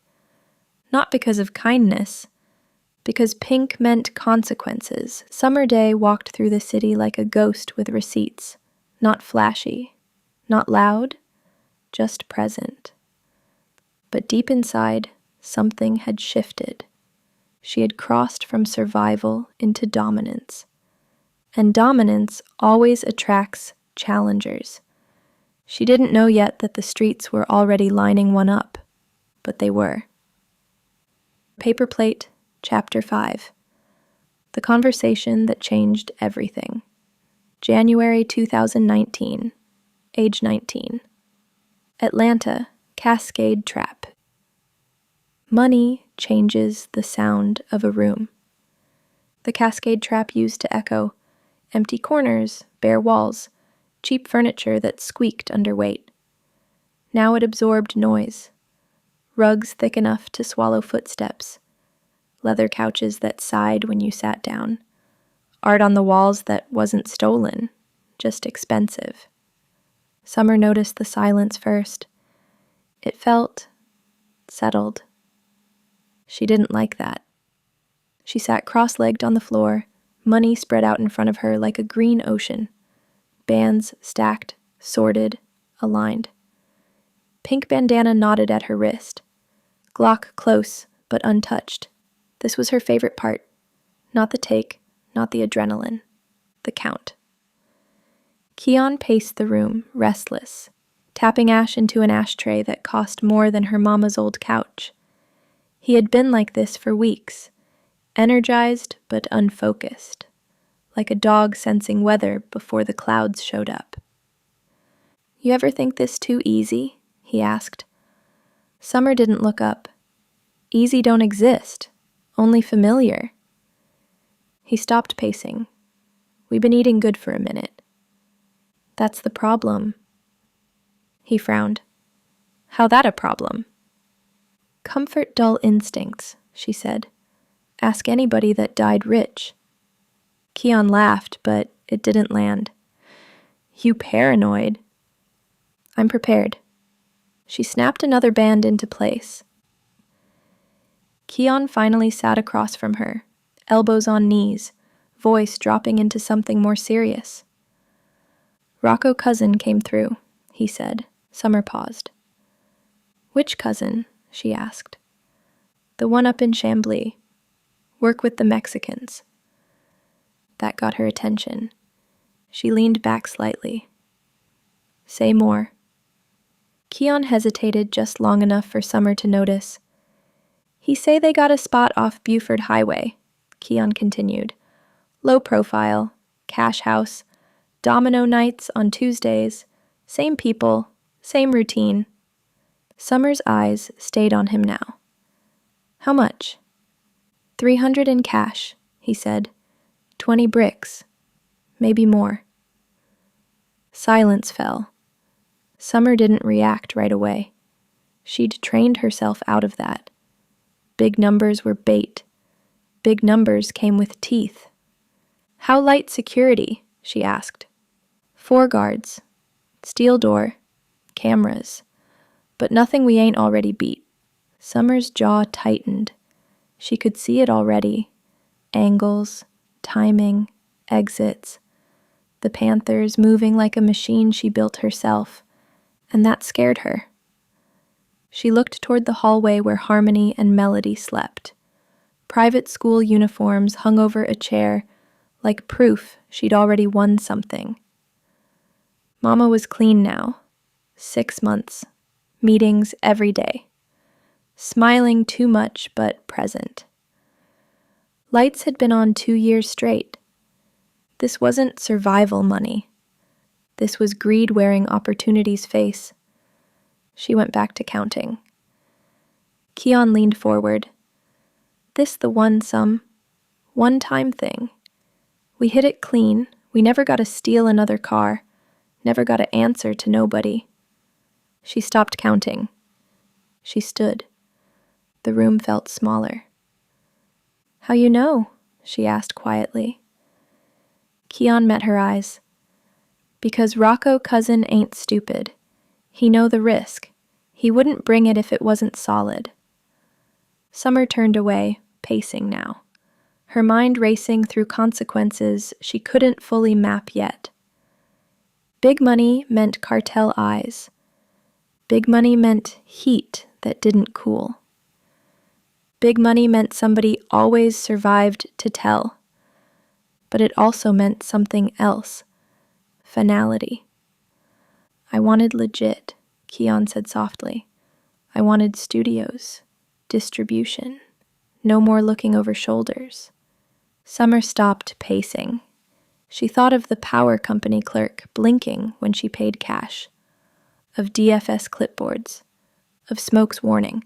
She thought of the plate. How many times? She asked. Keon swallowed. Once. She laughed, short, humorless. That's what everybody say. She went into the bedroom and stared at herself in the mirror. 19, alive, winning, and bored. That scared her more than sirens ever had. She came back out and looked Keon dead in his eyes. One time, she said, in and out, no mistakes. After that, we go legit. Keon grinned, wide, wild, relieved. Bet. They both lied. Summer didn't call a meeting right away. That was how she knew it was dangerous. Normally, she moved fast. Decisions sharp, execution clean. But this one sat in her chest like a bad tooth. She felt it when she walked, when she ate, when she lay beside Keon at night, listening to his breath even out while her mind stayed loud. 300,000 in cash, 20 bricks. That wasn't a lick, that was a declaration. She waited 3 days. On the 4th night, she called the Panthers. They met in the nail salon again, chairs in a circle this time. No phones, no music, just women and fluorescent light. Rocco was the first to notice the difference. You thinking too long, she said. Summer didn't deny it. Because this one don't forgive mistakes. Twin leaned forward. You wouldn't bring it unless you already halfway said yes. Summer looked at her. That's not leadership, that's ego. Nina shrugged. Same difference sometimes. Lil Bit chewed her lip. What's the job? Summer laid it out plain. House off Buford Highway. Tuesday nights, dominoes, 4 guards. Steel door, cameras. The room stayed quiet. Rocco broke it. That cartel money. Yes, Summer said, and we ain't hit cartel before. No, Summer replied. We haven't. Rocco nodded slowly. That changed the rules. It changes the consequences, Summer corrected. Twin crossed her arms. Why now? Summer answered honestly, because I'm tired. That surprised them more than the numbers. Tired of what? Lil Bit asked. Tired of almost, Summer said. Almost safe. Almost legit. Almost free. She paused. This ends the almost. Silence stretched. Rocco studied her. You breaking your own rule. Summer didn't look away. I know. Nenny spoke softly. Exit?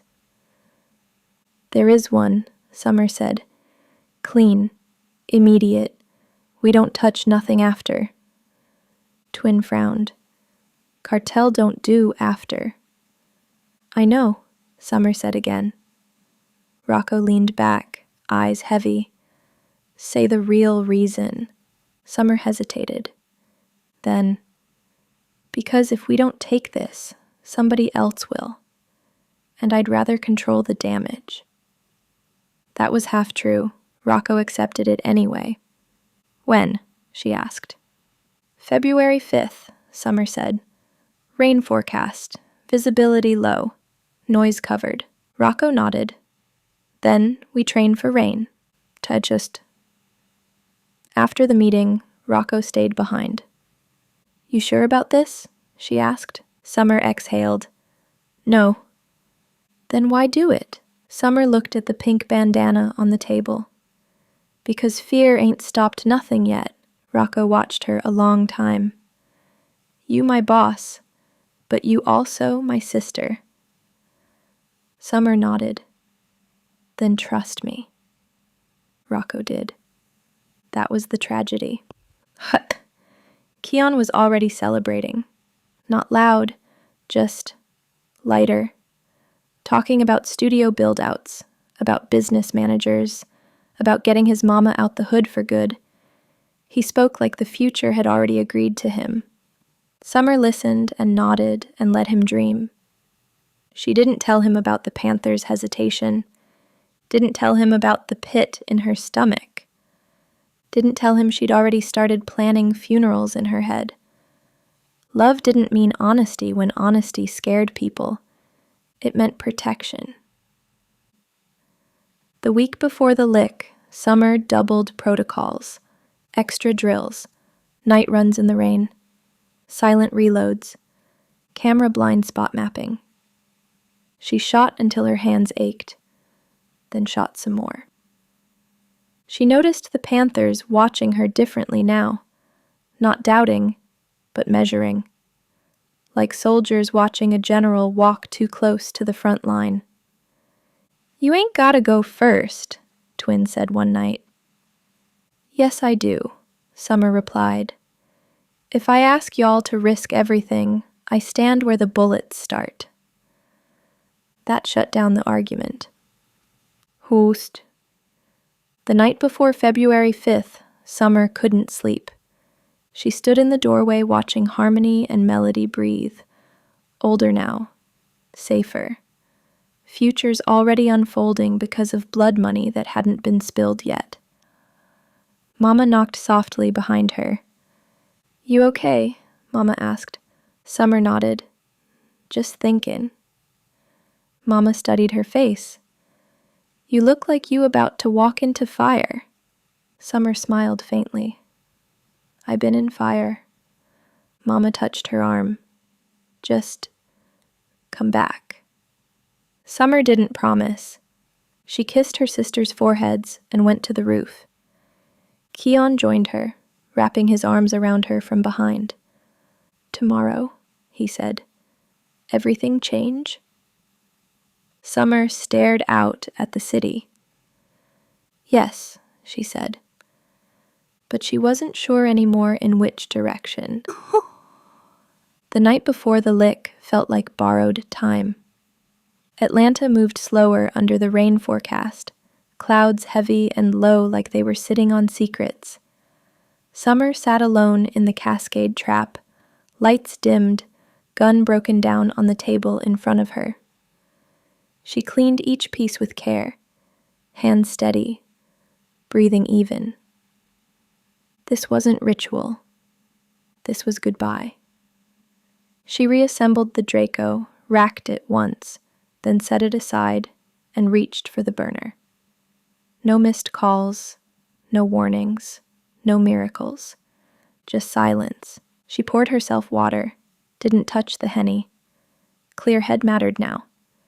She walked through the house, checking doors, windows, cameras she'd installed herself. Everything where it should be. Control, or the illusion of it.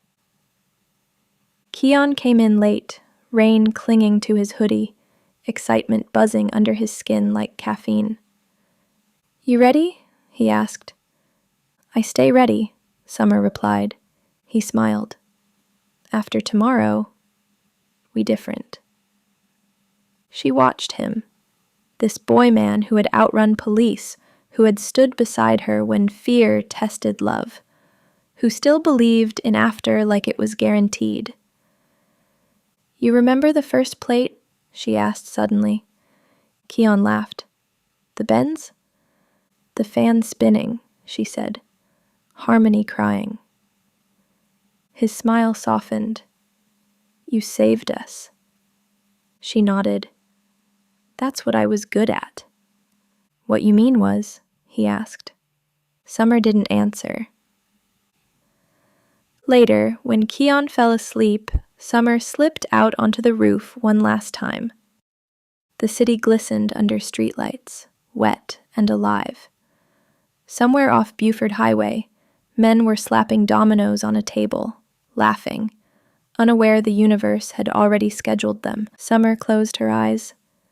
She thought about smoke, about DFS clipboards, about Rocco trusting her. She thought about the rule she'd broken the moment she said yes. Never touch cartel money. She exhaled. Rules were made by people who survived long enough to regret them. The Panthers checked in one by one via coded texts. Rocco, locked. Twin, clean. Nenny, ready? Lil, bit, sharp. Summer typed back. Summer, tomorrow we eat, then we disappear. She stared at the message a long time before sending it, because deep down she already knew. Nobody ever really disappeared. Kan. At dawn, Summer stood at Harmony and Melody's doorway again. Harmony stirred, eyes fluttering open. "You going somewhere?" Harmony whispered. "Just work," Summer said softly. "Come back?" Summer smiled and tucked the blanket tighter around her sister. Always. It wasn't a lie. It was hope pretending to be one. By evening, rain came sideways, hard enough to blur the city into streaks. Perfect cover, perfect chaos. Summer dressed in black, pink bandana tucked away, mask folded in her pocket. She paused at the mirror, studying her face. 19 years old, alive, loved. And standing at the edge of a decision that didn't care, she turned away. Downstairs, the vans waited. Engines idling, pink gloves ready, pink drums loaded. Rocco met her eyes across the lot. "You still sure?" Rocco asked. Summer nodded once. "In and out." Rocco didn't smile. "Then let's do it right." Summer climbed into the front seat, rain pounding the windshield like a countdown. As they pulled off, she felt it, the shift. The moment when fate stopped listening and started acting. She tightened the bandana around her wrist. The plate was full, too full, and tomorrow it would crack. Paper Plate, Chapter 6, The Lick. Tuesday Night Massacre, February 5th, 2019, Buford Highway. Rain, pink masks, no rewinds. Rain turned Buford Highway into a ribbon of oil and reflection. Streetlights smeared across the windshield like tears that couldn't hold shape. Neon signs from taquerias and pawn shops bled color into puddles. Atlanta's other face, the one that fed off cash and silence, was wide awake. The vans rolled slow, no music, no talking, no nerves showing. Summer sat up front, mask in her lap, eyes tracking exits, cameras, anything that blinked twice. Rocco drove the second van, steady hands, wipers slapping in perfect rhythm. Twin and Nanny rode back to back like mirror images, counting breaths instead of seconds. Lilbit flexed her fingers, blade taped flat along her forearm like an afterthought. Keon wasn't with them. That was intentional. This wasn't love work. This was war. Summer checked her watch. 11:47 p.m. domino night. Tansinatult. They parked 2 blocks out under a busted streetlight that flickered like it was undecided about staying on. Rain masked engine noise. Summer pulled the pink ski mask over her face, the fabric cool, familiar. She tightened the gloves, felt the rubber hug her skin. She raised 2 fingers. Move. They flowed through the alley single file, boots quiet against wet concrete. The house sat back from the street, squat and confident, barred windows and a Virgin Mary statue in the front yard slick with rainwater. Cameras first. Twin popped the junction box. Nine fed the loop. Red lights went dark one by one, like eyes closing. Dog barked once. Lilbit tossed the meat. Silence returned. Summer approached the steel door. She could hear it now. Dominoes slapping wood, laughter, the low bass of Spanish music muffled by walls. Men relaxed. Money close. Guns not yet remembered. She set the charge. Rocco nodded. Boom. The door didn't explode. It gave up. Hinges screamed, metal folding inward like it had always planned to fail. Smoke rushed out, thick and white, carrying the sound of surprise. Summer went in first. Draco barking before thought could interfere. The room erupted. Chairs flipped. Dominoes scattered. A man reached for a pistol and caught a round in the thigh instead. Another stood frozen, mouth open, disbelief louder than the gunfire. Rocco cleared left, shotgun thunder punching holes through confidence. Twin and Nini moved right, angles perfect, weapons low and decisive. Lilbit cut past Summer like a shadow, blade flashing once, twice. Threats neutralized without sound. 15 seconds. That's all it took. When the noise stopped, rain crept back into the room through the broken door, tapping blood like punctuation. Summer stood still, chest rising, eyes sweeping. She didn't rush the aftermath. That's how mistakes lived. Clear, Rocco said. Twin echoed. Clear. Nina. One down, but breathing. Summer nodded. Leave him. They moved to the back room. Money sat on the table like it had been waiting. Stacks, high, neat, arrogant. Bricks lined the wall. White wrapped tight, numbers sharpied clean. 21. Keon's cousin had undersold. Summer felt it then, the gravity. The moment you realize you've taken something that won't stay taken, bag it, she said. They worked fast, practiced, cash first, wait second, no greed, no souvenirs. On the way out, Summer paused. The Virgin Mary statue stared at her through rain and broken glass, face serene, hands open. Summer raised the Draco and fired once.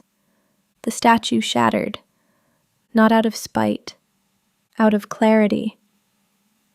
They left the dominoes on the table, pieces scattered mid-game, like time had tripped and fallen.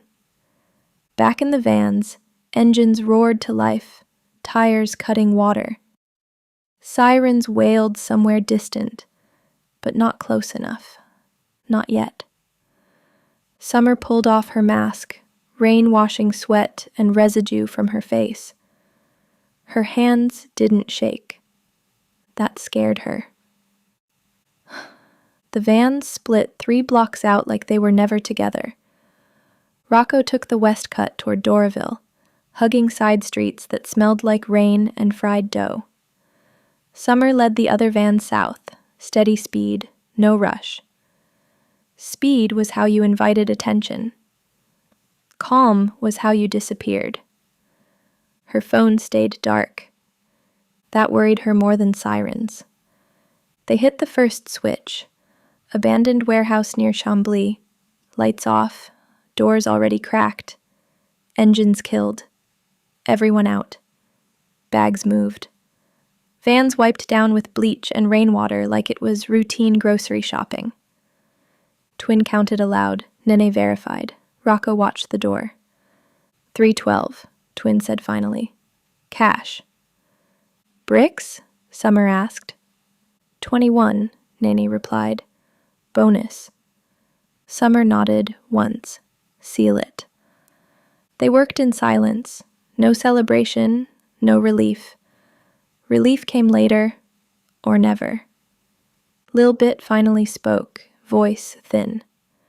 6 bodies. Summer looked at her. 5. Lil Bit shook her head. 6. One in the back room tried to crawl. Summer closed her eyes for half a second, then opened them. Anybody see our faces? No, Rocco said. Masks stayed on. Cameras? Dead, Twin replied. Shot clean. Witnesses? Nene hesitated. One neighbor across the alley. Curtains moved. Summer absorbed that. Filed it. We rotate safe houses. Nobody sleeps where they slept last night. They nodded. No complaints. No fear in their eyes.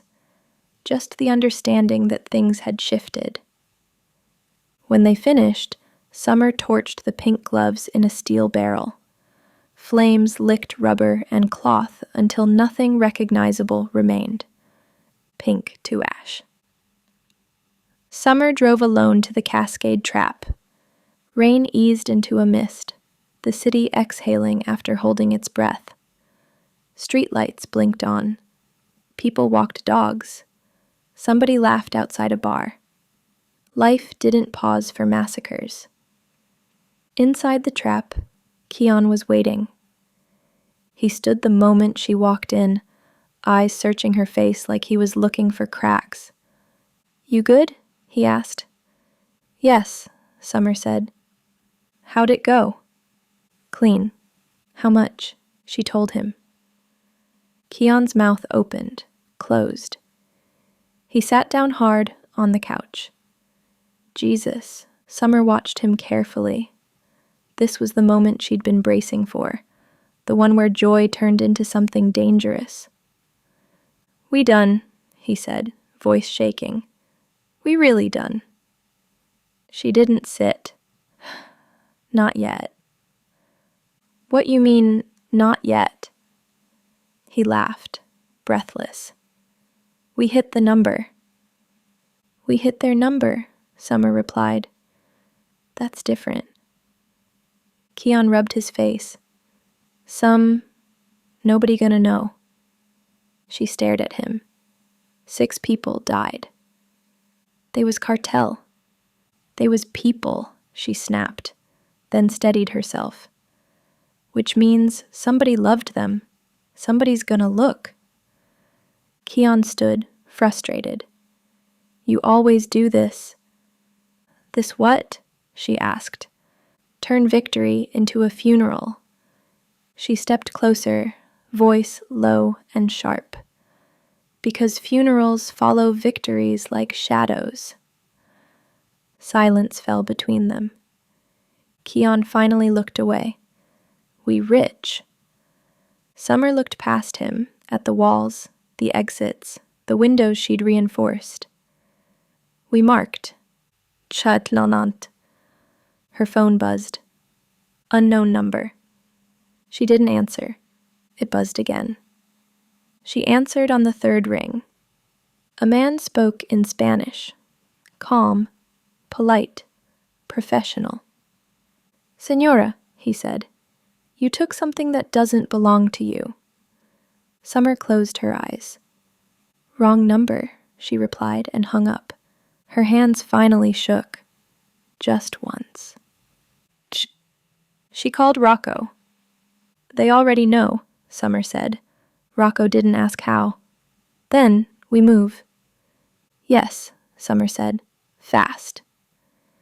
She hung up and stared at the money stacked on the table. Green so bright it almost hurt. The plate was full, and plates broke when you stacked too much on them. So the calls didn't stop. Different numbers, same voice, always calm, always respectful, like death wearing a suit. Summer turned the phone off and placed it face down on the counter like it might bite. She poured water, drank it slow, let the shaking in her hands pass without comment. Keon watched her like he didn't recognize the woman in front of him anymore. You scared, he said. No, Summer replied. I'm alerted. He scoffed. Same thing. She met his eyes. Fear makes you run. Alerts make you prepare. Keon paced. So what now? Summer thought about Rocco, about Twin and Nine, about Lil Bit's eyes when she said 6 instead of 5. Now we disappear in plain sight, Summer said. No flexing, no spending loud, no patterns. Keon laughed once. We just hit for 300 bands and you talking about quiet? Yes, Summer said. That's how you survive money like this. He shook his head. You don't know when to enjoy nothing. Summer's jaw tightened. Enjoyment is how they track you. No. By morning, the city knew something happened on Buford Highway. 6 men found dead. House torn apart. No suspects. News vans parked 2 blocks away. Helicopters hovered again, but slower this time, like predators circling after the kill. Summer watched from a distance, hoodie up, face forgettable. She didn't go near the scene, didn't need to. She already knew what the cameras would show, nothing. Rocco called at noon. They moving? She said. Who? Summer asked. Mexicans, cleaning house, killing anybody who even heard about Domino Night. Summer closed her eyes. Witness control. Yes, Rocco replied. They ain't asking questions. They are racing. Summer felt the weight settle fully now. Not adrenaline, not fear, responsibility. Everybody lock down, Summer said. No solo moves, no calls longer than 10 seconds. Switch phones every 12 hours. And Keon? Rocco asked carefully. Summer hesitated. He ain't operational, she said. He family. Rocco didn't argue, but she didn't like it. Family was leverage. 10. That night, Summer dreamed of the Virgin Mary statue shattering again. Only this time, the pieces kept moving. Und? The second call came through a different phone. This time, the man spoke English. You are very talented, he said. That is why we are calling you first. Summer sat alone in the dark, gun in her lap, city breathing outside the window. You want your money back, Summer said. The man chuckled softly. No, we want our order restored. She stayed silent. You disrupted balance, he continued. Balance must be corrected. And if I say no? Summer asked. There was a pause, not threatening, just honest. Then we will start with the people you love, he said. Slowly. The line went dead. Summer didn't scream. She didn't cry. She stood up and went to Harmony and Melody's room. They were asleep, tangled in blankets, faces peaceful, in a way that didn't belong to this world. Summer sat on the edge of the bed and watched them breathe until her chest hurt. She realized something then, something she hadn't allowed herself to name before. This wasn't about money anymore. It was about control of fear. And fear had just switched hands. Keon found her in the kitchen an hour later, loading magazines. "You packing like we leaving forever," he said. "We might be," Summer replied. He stepped closer. "We should celebrate." She looked at him slowly. "You still don't understand." "Understand what?" "That this wasn't the end," she said. "This was the beginning of them noticing us." Keon scoffed. "They ain't gods." "No," Summer said, "but they patient." He stared at her. "You regret it?" Summer thought of the fan spinning years ago, of the plate holding food, of how full it was now. "No," she said. "I regret believing it would stop." She called the Panthers at midnight. No meeting, no debate, just orders.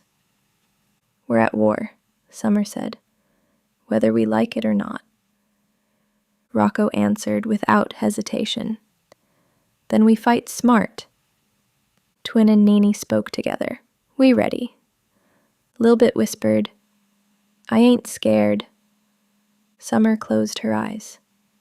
"Good," she said, "because fear get people sloppy." She hung up and stood in the silence. 6 men dead.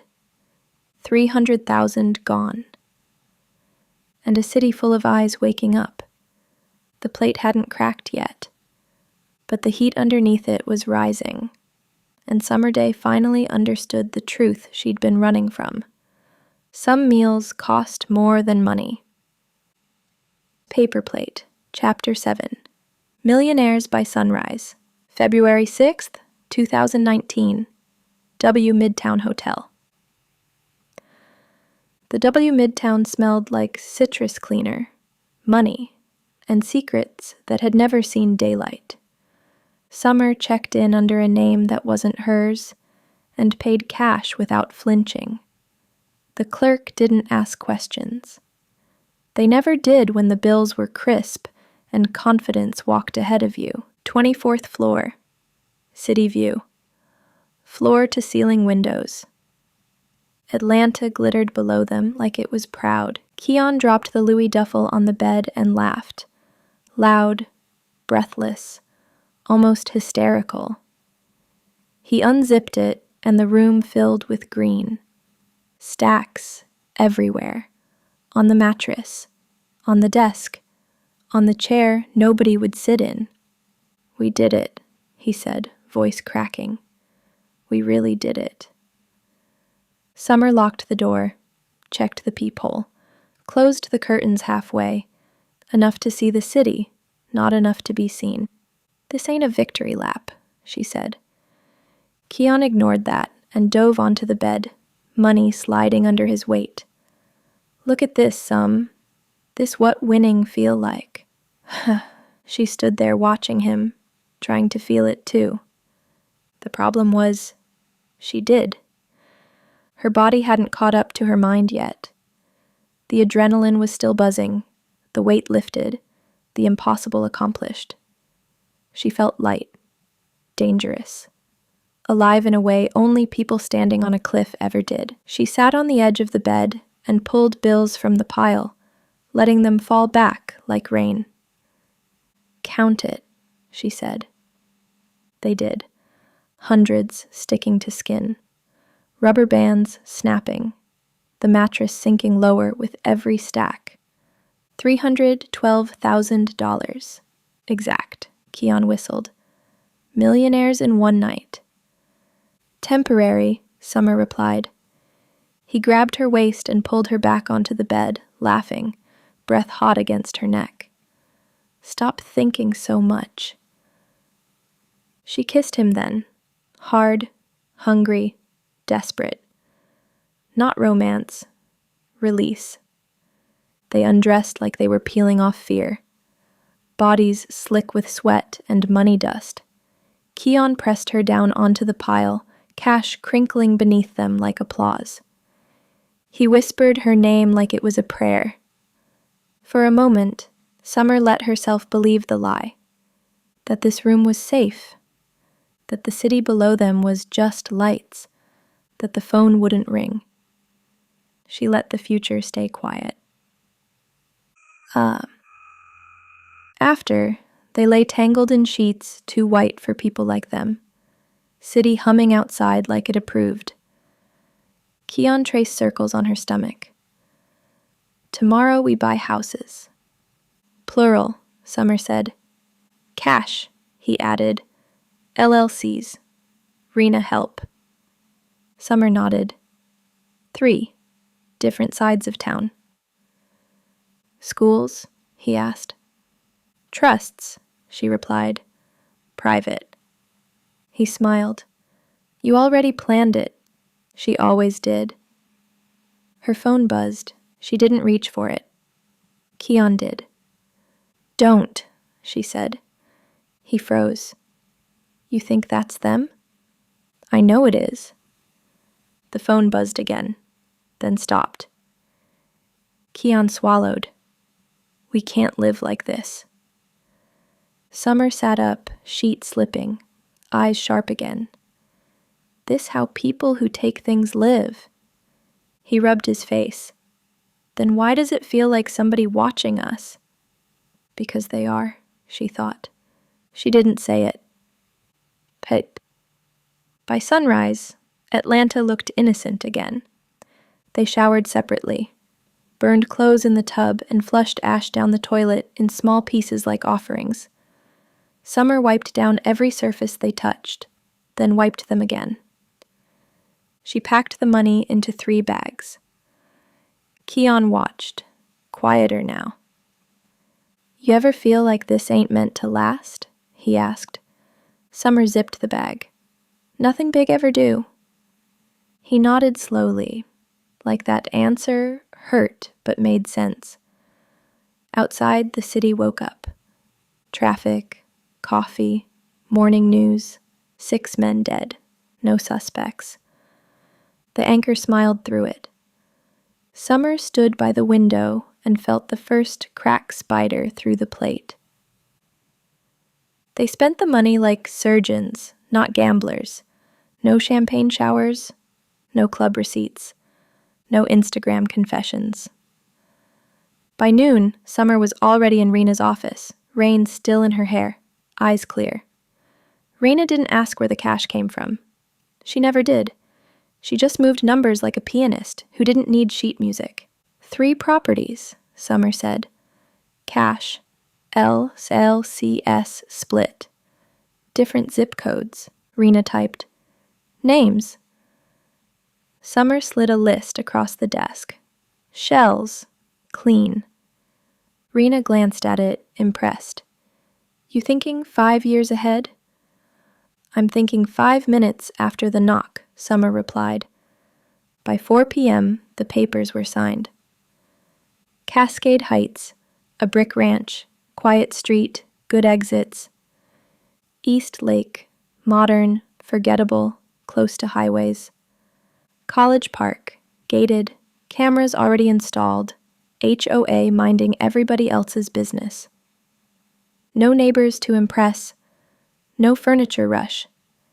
Houses were shelters, not homes.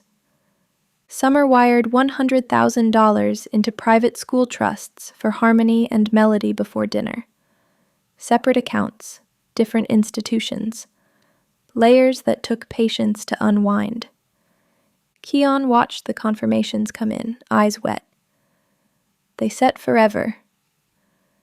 Nothing forever, Summer said. But they ahead.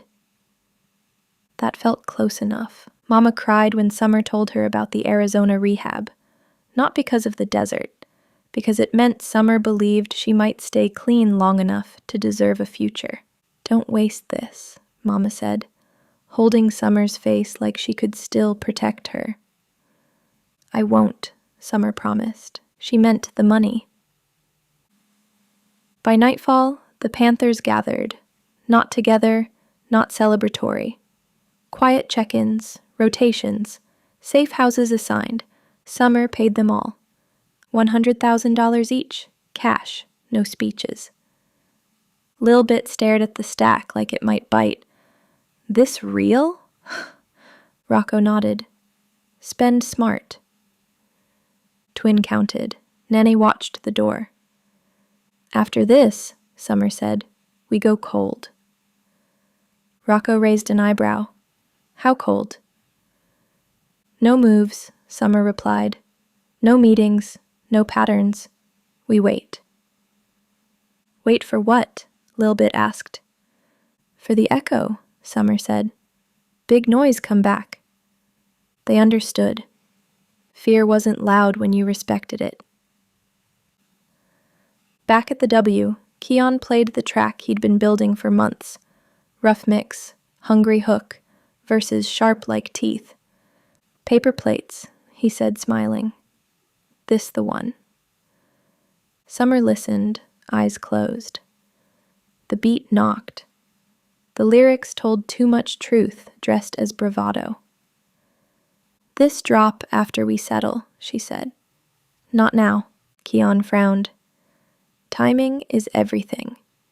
So is silence, Summer replied. He sighed. You always waiting for the other shoe. Because shoes fall, she said. They compromised. Private upload. No promo. No faces. The song still found ears. It always did. At 1:12 a.m., Summer's phone buzzed again.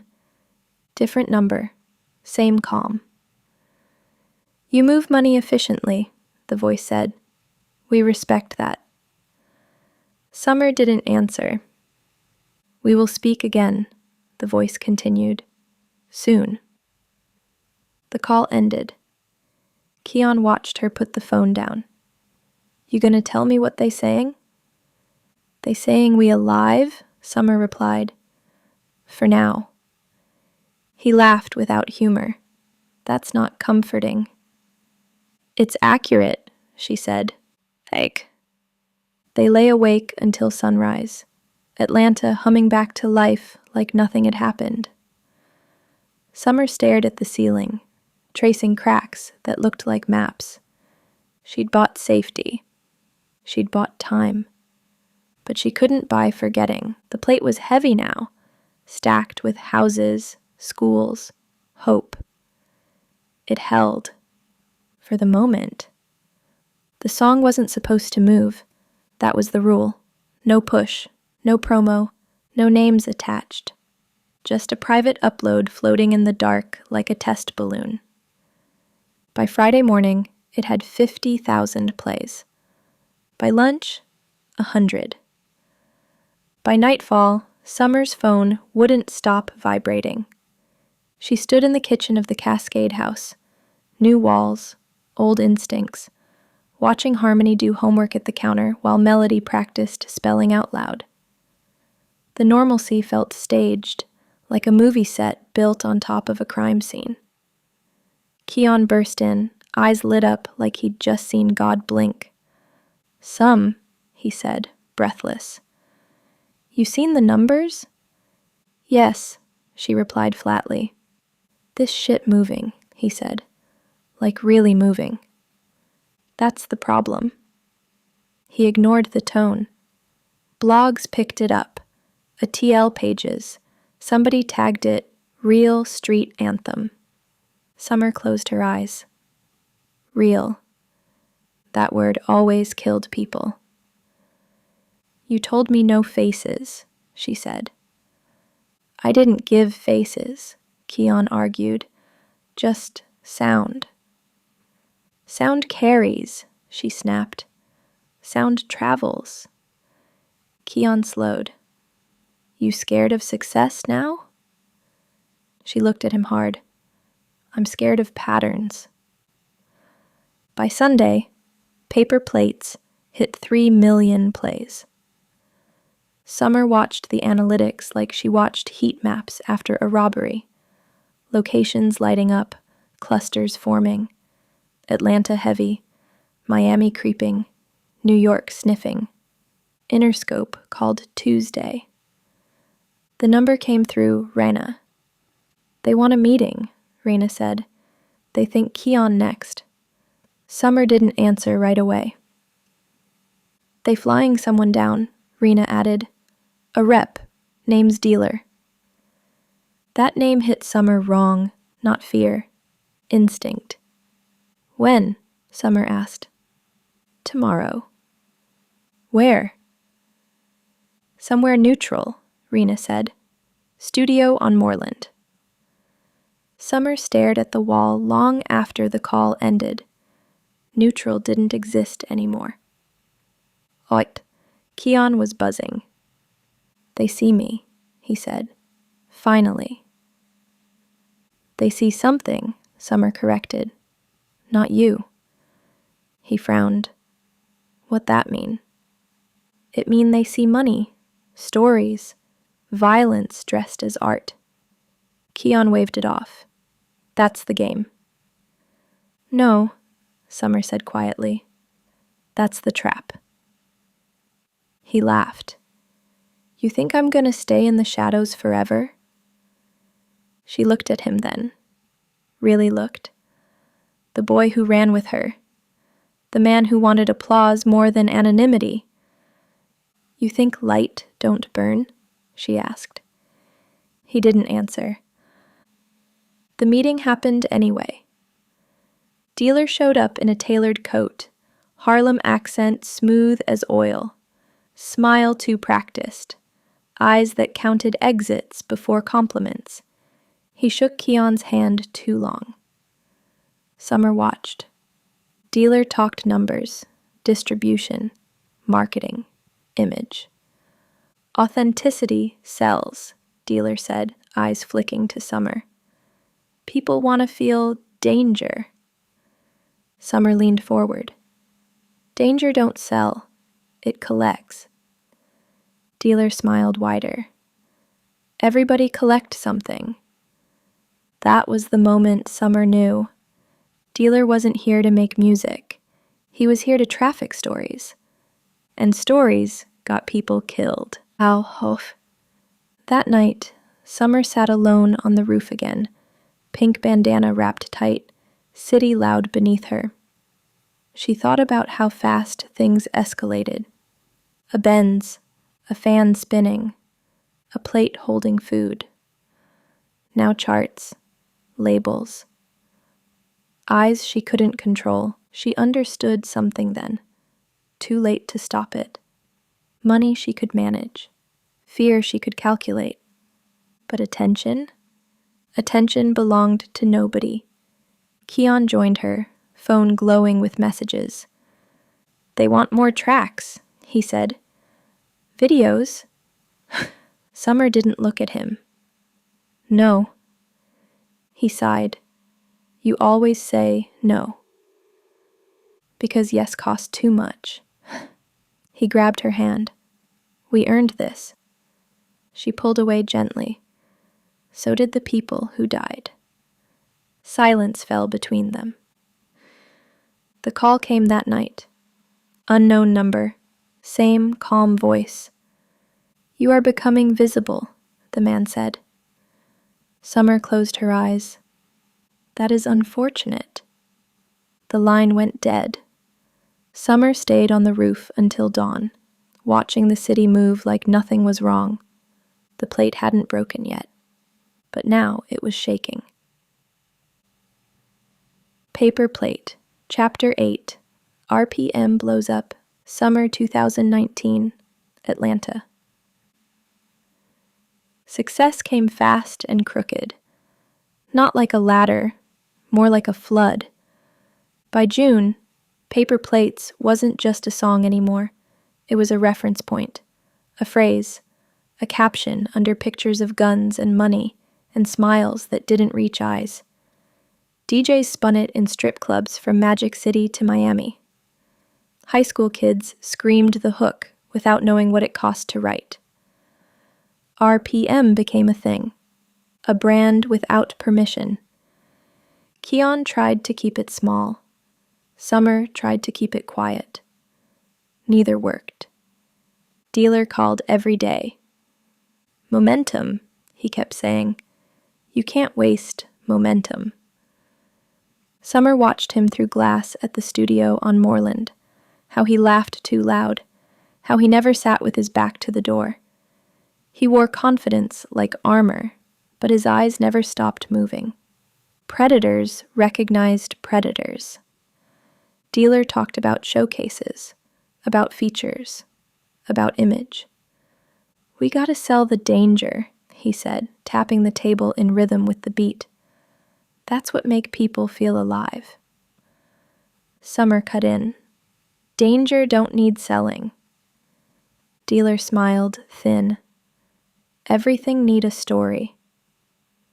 She didn't like how his eyes slid past Keon to her, lingered, then slid back like nothing happened. She especially didn't like how Keon didn't notice. Hoot! The money changed shape. Streams turned into deposits. Deposits turned into paperwork. Paperwork turned into meetings. Meetings turned into people. Summer didn't know using words like pipeline and exposure like they were harmless. Keon loved it. Not because of greed, but because of validation. Summer saw that too. You chasing noise, she told him one night. I'm chasing freedom, he replied. Freedom don't clap, she said. It hides. Keon laughed. You don't get it. She did. That's why she was scared. Dealer pushed for visibility. Photo shoots, studio appearances, late-night sessions with unfamiliar faces. Summer tightened security anyway. Rotations, vetting, distance. Rocco doubled checks on studio locations. Twin and Naney ran counter-surveillance like it was second nature. Lil Bit caught someone tailing them once near Edgewood. They lost him. But the fact he tried mattered more than the fact he failed. Silly. The first warning came on a Thursday night. They were leaving the studio. Keon in front, Summer half a step behind. The parking lot was mostly empty, the kind of quiet that felt staged. The shots came fast. Not random, not wild. Targeted. Glass shattered. Keon went down hard, the sound of his body hitting asphalt louder than the gunfire. Summer felt the heat pass her ear and dropped, rolling behind a car, weapon out before fear could speak. The shooter vanished into the dark like he'd practiced it. Rocco dragged Keon by his collar, blood already blooming through his shirt. Summer covered the retreat, firing once, not to kill, but to remind the night they weren't helpless. Sirens bloomed too close. They left. At the hospital, Summer watched the doctors work like she watched surgeons after a job.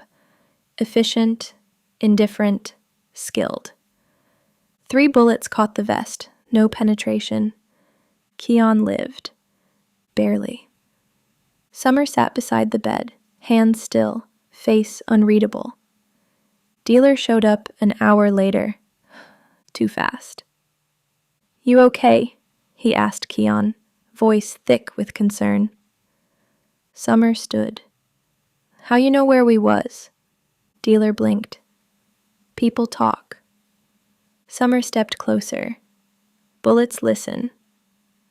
Dealer's smile didn't falter, but his eyes hardened. That wasn't me, he said. She nodded slowly. Didn't say it was. But she wrote his name in ink in her head. Shuck. Keon woke up angry, not scared. Angry. They tried to kill me, he said. Yes, Summer replied. And I'm still here. Yes. So we don't stop, he said. We go harder. Summer leaned in, voice low. That was a warning. Keon shook his head. That was a challenge. She realized then, fame hadn't just changed the stakes, it had changed him. Outside, Atlanta kept playing the song. Inside, Summer felt the war clock speed up. The first warning had been fired. The second wouldn't miss. Keon healed fast. Too fast. 3 days after the shooting, he was already pacing the hospital room like the IV stand was holding him back from something he needed to touch. The doctors said, rest. Summer said silence. Dealer said, momentum. Momentum won. Dealer moved Keon like a chess piece. Private entrances, back rooms, tinted SUVs. Everywhere they went, people wanted pictures, handshakes, proof they'd been close to danger without paying its price. Summer hated crowds now. Crowds blurred faces. Faces hid intentions. She doubled security anyway. Rocco rotated vehicles daily. Twin and Nenny ran advance routes before every studio session. Lil Bit stayed on Keon's blind side like a shadow with teeth. Dealer pretended not to notice. That worried Summer more than if he'd complained. The studio on Moreland became a second home. Too public, too familiar. Summer watched patterns form. Same cars parked twice, same men hanging around too long, the same laughter from Dealer every time something almost went wrong. You trust him too much, she told Keon. He shook his head. You don't trust nobody. I trust patterns, she said. And his ugly. Keon sighed. He getting us meetings. He getting himself leverage, Summer replied. Keon snapped back. You jealous. The word hit wrong. Not because it hurt, because it revealed. I kept you alive, Summer said quietly. Don't confuse that with control. Keon looked away. That was the third crack. Dealer started whispering poison. Not loud, strategic. You ever notice how she always say no? Dealer asked one night while Keon rolled up. Artists need yes men sometimes. Keon frowned. She protecting us. Dealer nodded. From success, too. Keon didn't answer. That silence was expensive. The second warning came in October. Not gunfire, fire. Summer pulled up to the Cascade House late, rain misting the air again like the city enjoyed repeating itself. Rocco was already there, jaw tight, eyes scanning. Don't move, Rocco said. Summer froze. Under the Hellcat, her Hellcat, something blinked red. A bomb. Clean. Professional. Military neat. Summer crouched, heart steady, mind racing. She didn't touch it. Didn't breathe wrong. Rocco cut the wire with her teeth, just like she said she would one day. The device died quiet. Summer sat back on the curb and laughed once, sharp, humorless. That's not a warning, Rocco said. That's a message. Yes, Summer replied, and it ain't just for me. That night, they took a man. Low level, Mexican shooter, motel off Fulton Industrial. He screamed fast. Not because of pain, but because he knew who sent them. Rocco did the work. Henny, bleach, time. The truth fell out messy. Dealer. Names sung like a chorus. Summer listened without expression. When it was over, she stepped outside and breathed night air that tasted like rot. Rocco wiped her hands. You want me to handle it? Summer stared at the dark. No, she said. Not yet. Rocco frowned. He already tried to kill you. Yes, Summer replied, which mean he think he winning. She turned back toward the motel room. And people make mistakes when they think that. Keon still wouldn't believe it. You reaching, he said when she told him. I got a confession, Summer replied. Keon shook his head. Dealer ain't stupid. That's what make him dangerous, she said. Keon stood up. You paranoid. He put his neck on the line for me. He put your name in rooms you don't control, Summer said. That ain't loyalty. Keon's jaw clenched. You don't want me to shine. That was the moment Summer felt something tear. Not loud, just final. That night, Summer sat alone again. She didn't cry. She planned. Dealer had crossed the only line that mattered. He didn't just threaten her life. He threatened her family. And that meant the conversation was over. Summer didn't announce the decision. She never did with things that mattered. She sat in the College Park house long after midnight, lights off, city glow leaking through the blinds. The Panthers were spread out across the city like pressure points, present, invisible, waiting. Keon wasn't home. He was at the studio again, chasing a feeling that kept slipping away from him the moment he touched it. Summer laid the facts out in her head the way she always did, clean, unemotional. Dealer knew where they moved. Dealer knew when they moved. Dealer had already tried once with bullets, then again with fire. That meant escalation wasn't coming. It was already here. She checked her phone. No messages from Keon. No missed calls. Dealer liked it that way. Distance bred influence. Summer hated influence. She couldn't audit. She met Rocco before dawn at a diner off Camp Creek Parkway. Vinyl booths. Bad coffee. Old men who didn't ask questions because they'd lived long enough to know answers weren't free. Rocco slid in across from her. Pink nails chipped, eyes sharp. You ready? Summer stirred sugar into coffee she didn't intend to drink. I been ready. Rocco nodded. You want it clean or loud? Clean, Summer said, but memorable. Rocco smiled without humor. Location? Harlem, Summer replied. Dealer comfortable there. Think he untouchable. Timeline? Soon, Summer said, before he moves first again. Rocco leaned back. Keon? Summer's jaw set. He don't need to know. Rocco didn't like that, but she understood it. Love was a liability. A dealer called that afternoon. NYC next week, he said. Big look. Video shoot. I want y'all there. Summer held the phone away from her mouth and smiled. Sounds good, she said. Dealer laughed. I knew you'd come around. When the call ended, Summer typed one word to Rocco. Soon. She tried one last time with Keon. They sat in the Cascade house, boxes half packed, life mid-transition like a lie frozen in motion.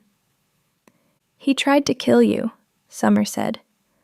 Keon rubbed his temples. Allegedly. He tried to kill me, she continued. Keon sighed. You don't have proof. She stared at him. I have patterns. Keon shook his head. Dealer my bridge. No, Summer said. He your leash. That did it. Keon stood. You don't get to decide everything. I get to decide what threatens my family, Summer replied. And he does. Keon's voice broke. So what? You gonna kill him? Silence filled the room. Summer answered honestly. Yes. Keon stared at her like she'd finally stepped out of the person he loved and into something colder. You doing this without me? He asked.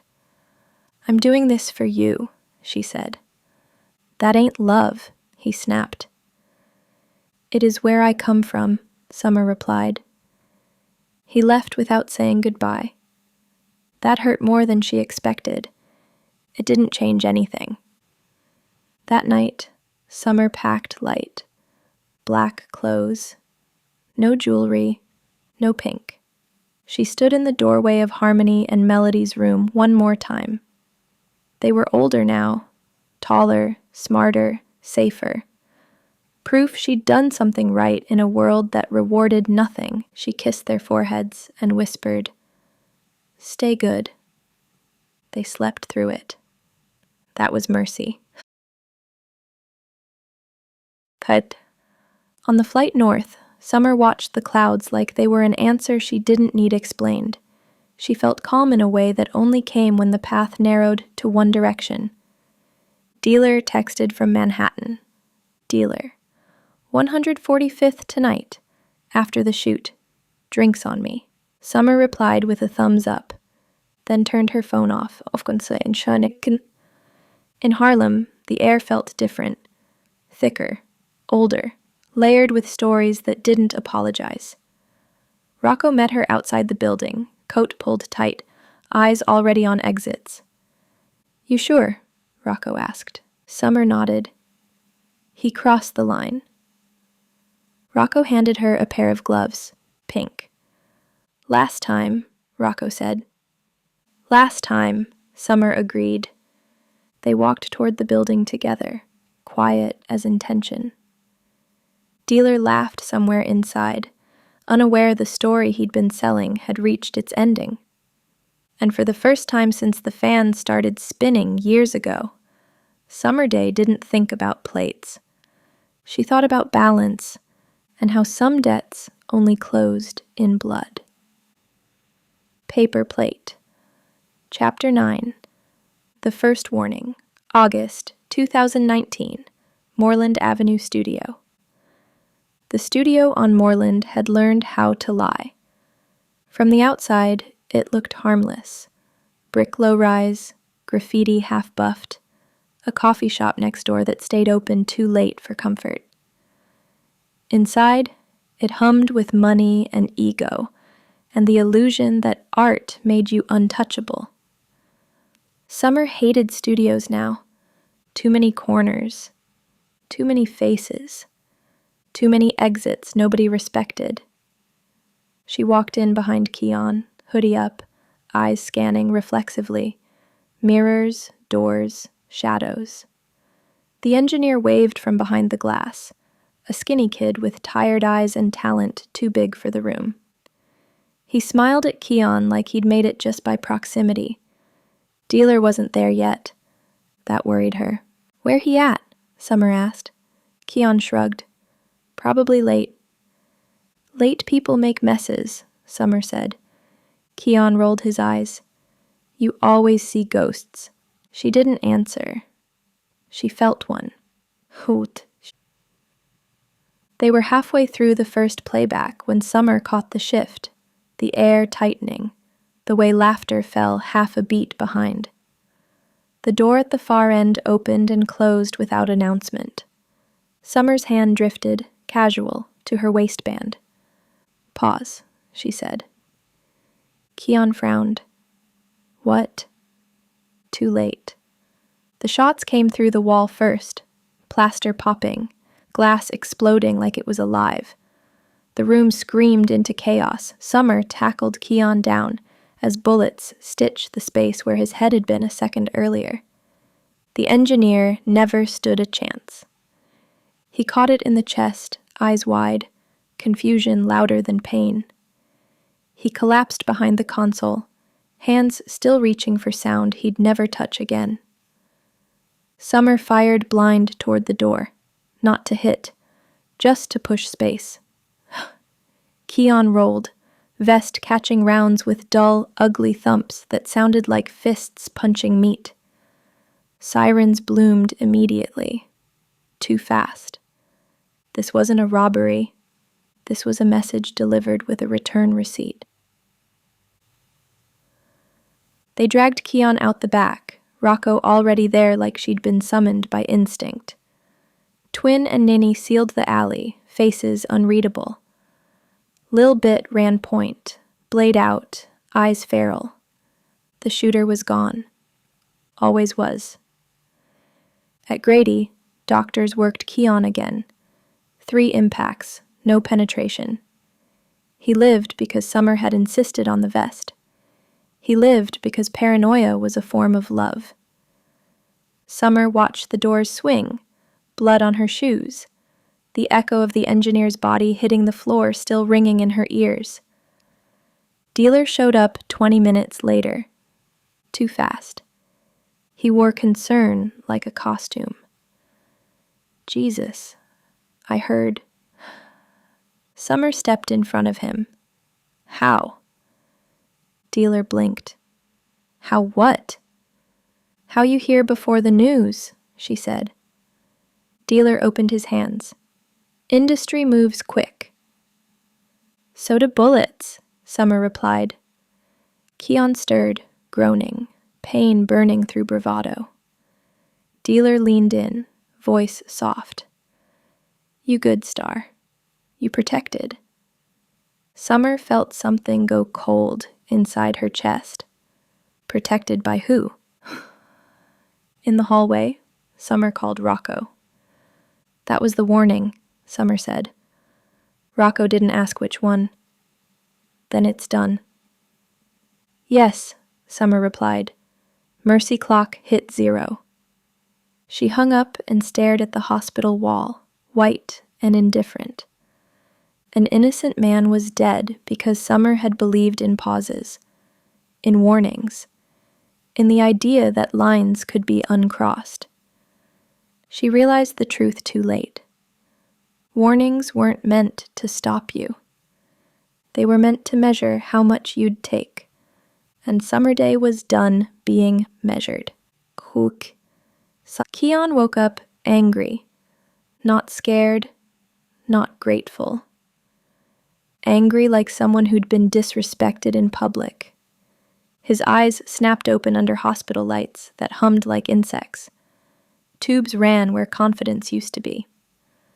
Summer stood at the foot of the bed, arms crossed, face calm enough to be dangerous. They missed, he said hoarsely. They tried, Summer replied. Keon coughed, wincing. I'm still here. Yes, she said, because I put a vest on you. He smirked through pain. Told you I was bulletproof. Summer didn't smile. That engineer wasn't. The smirk died. Keon turned his head toward the glass, toward the room where machines kept time with his heartbeat. That wasn't supposed to happen. It always happens, Summer said. Just not to the people who think they're special. Dealer walked in like a doctor with good news. Too relaxed, too clean. He clasped Keon's shoulder, eyes shining. My guy, you scared the city. Keon laughed weakly. They tried to make a movie. Dealer shook his head. Jealousy. Industry foul like that. Summer stepped closer. Industry don't shoot through walls. Dealer met her gaze, unblinking. Streets do. Then why you here? She asked. Dealer smiled. Because I care. Summer let the silence stretch until it hurt. Care travels slower than bullets. Dealer's jaw tightened just a hair. Then he laughed it off, kissed Keon's forehead like family, and left. Summer watched him go, counting his steps. By nightfall, the story was everywhere. Studio shooting, rapper targeted, engineer dead, Artist survives. Photos of police tape, blurred ambulance shots, blog captions full of fire emojis and prayers that didn't mean anything. Dealer reposted one with a broken heart emoji. Summer smashed her phone face down on the bed tray. Keon scrolled anyway. This gonna blow us up. Already did, Summer said. Just not how you think. He glanced at her. You blaming Dealer? I'm finishing him, she replied. Keon froze. You can't be serious. She met his eyes. He tried twice. Allegedly, Keon snapped. You don't got proof. She leaned in, voice low. Proof is for courts. Patterns are for survivors. Keon pushed himself up, wincing. You about to crash everything. Summer straightened. Everything already crashing. I'm just deciding where it lands. He shook his head. You always go nuclear. She nodded once. Because warnings don't stop wars. Outside, Rocco waited in a black sedan, engine idling like patience. Summer slid in. You heard? Rocco nodded. Engineer dead. Yes, Rocco's jaw clenched. That's blood on him. Yes, Summer said again. Location? Rocco asked. Harlem, Summer replied. Soon. Rocco exhaled slow. You want it quick? I want it final. Rocco looked at her for a long beat. Keon, no.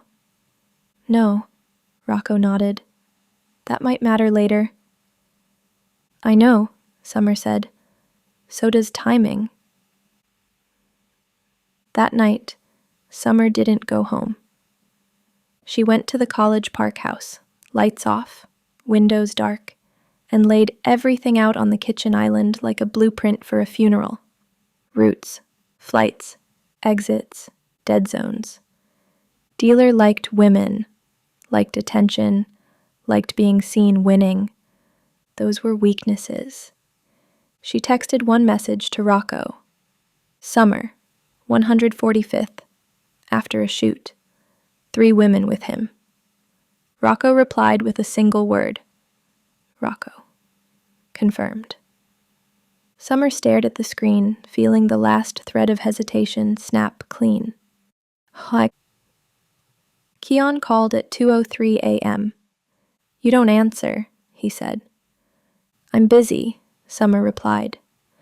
With what? He demanded. She looked out at the dark, the city quiet like it was holding its breath. Ending this, she said. He went quiet, then softer. You gonna do something you can't undo. Summer closed her eyes. So did he. The line went dead. Summer packed light. No pink, no jewelry, no mercy.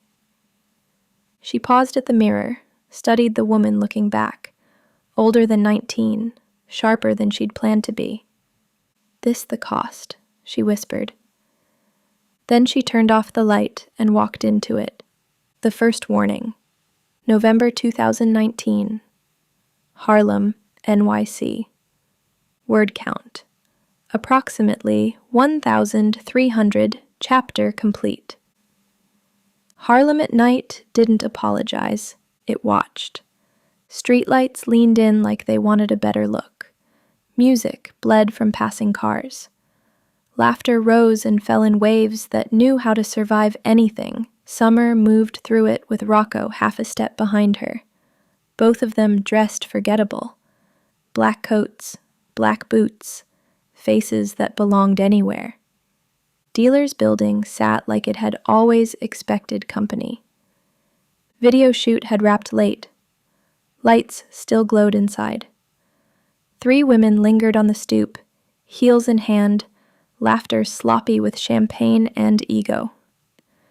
Dealer stood between them, phone out, grin wide, telling a story that made him feel bigger than the block. Summer didn't rush. She waited for the moment when attention fractured. That moment came when a car backfired down the street and everyone flinched. Just enough. Rocco moved first. Dealer never saw the hand come out of the crowd, never heard the blade cut the air. One clean strike to the side of the neck, not deep enough to kill, deep enough to panic. Dealer staggered, choking on surprise more than blood. Rocco caught him by the collar and dragged him toward the black SUV parked half a block away, like it had been waiting all night. The women screamed. Summer didn't look back. Tunt. The abandoned building on 145th smelled like piss, dust, and old decisions. They took the stairs, not the elevator. Summer liked hearing footsteps echo. It reminded people where they were. Dealer was tied to a chair when Summer stepped into the room. His coat lay on the floor, phone gone, confidence leaking out of him one breath at a time. Blood had dried dark on his collar. His eyes tracked Summer like prey that finally understood the math. "You made a mistake," he said hoarsely. Summer closed the door and locked it. "You did." Rocco stood by the window, watching the street, back turned like she didn't need to see this to know it was done. Dealer tried to laugh. It came out wrong. "You think this end it?" Summer walked closer, slow, deliberate. "This ends you." Dealer's jaw tightened. "Keon gonna hate you for this." Summer stopped in front of him. "Keon alive because I hate unfinished business." She pulled the knife from her coat. Not flashy, not ceremonial, just practical. Dealer's eyes dropped to it. "You don't gotta do this." "Yes," Summer said softly. "I do." She leaned in, close enough for him to smell rain and resolve. "You shot at my family. You burned my house. You killed a man who was just doing his job." Dealer swallowed. "It's business." Summer nodded. "So is this." She cut it off. Not in rage, not in pleasure. In silence. Dealer screamed until he couldn't. Summer didn't flinch.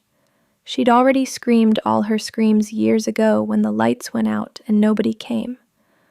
When it was over, she stuffed it in his mouth. Rocco turned then, handing Summer a pink pushpin. Summer pinned the note to his chest. "Paper plates burn easy." The Panthers. She stepped back and took one last look. No triumph. No regret. Just closure. They left Harlem before dawn. By the time the sun rose, Dealer was already a rumor turning into a warning. Blogs whispered, streets talked. Phones buzzed with speculation that didn't need confirmation. Keon called once. Summer didn't answer. She stood at the airport window, watching planes lift off like they were choosing better lives, and felt the weight finally settle. This wasn't protection anymore. This was war maintenance. On the flight back to Atlanta, Rocco broke the silence. "You good?" she asked. Summer stared ahead. "I'm balanced." Rocco nodded. "That don't last." "No," Summer agreed. "Nothing do." She closed her eyes and saw Harmony and Melody's faces. Mama's smile, Keon's anger, the engineer's last look of confusion. The plate had cracked, but it hadn't shattered yet. By the time they landed, the bounty was already moving. Money changed hands quietly. Numbers grew. Names got spoken in rooms Summer would never enter. 1 million on her head. 1 million on Keon. 500,000 on Rocco. Summer read the message twice and smiled once. "Now," she said, It's honest.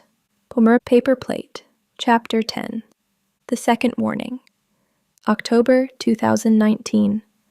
Atlanta. Atlanta went quiet in a different way after Harlem. Not careful. Hungry? Money started whispering names. Corners went still when summer passed. Phones rang and didn't get answered. Everybody felt the bounty before anybody said the number out loud. Summer felt it first in the way traffic lingered behind her Hellcat a little too long. She took a different route home. Then another. Then doubled back for no reason but instinct. The car behind her peeled off late, tires chirping like they'd been caught staring. Rocco noticed too.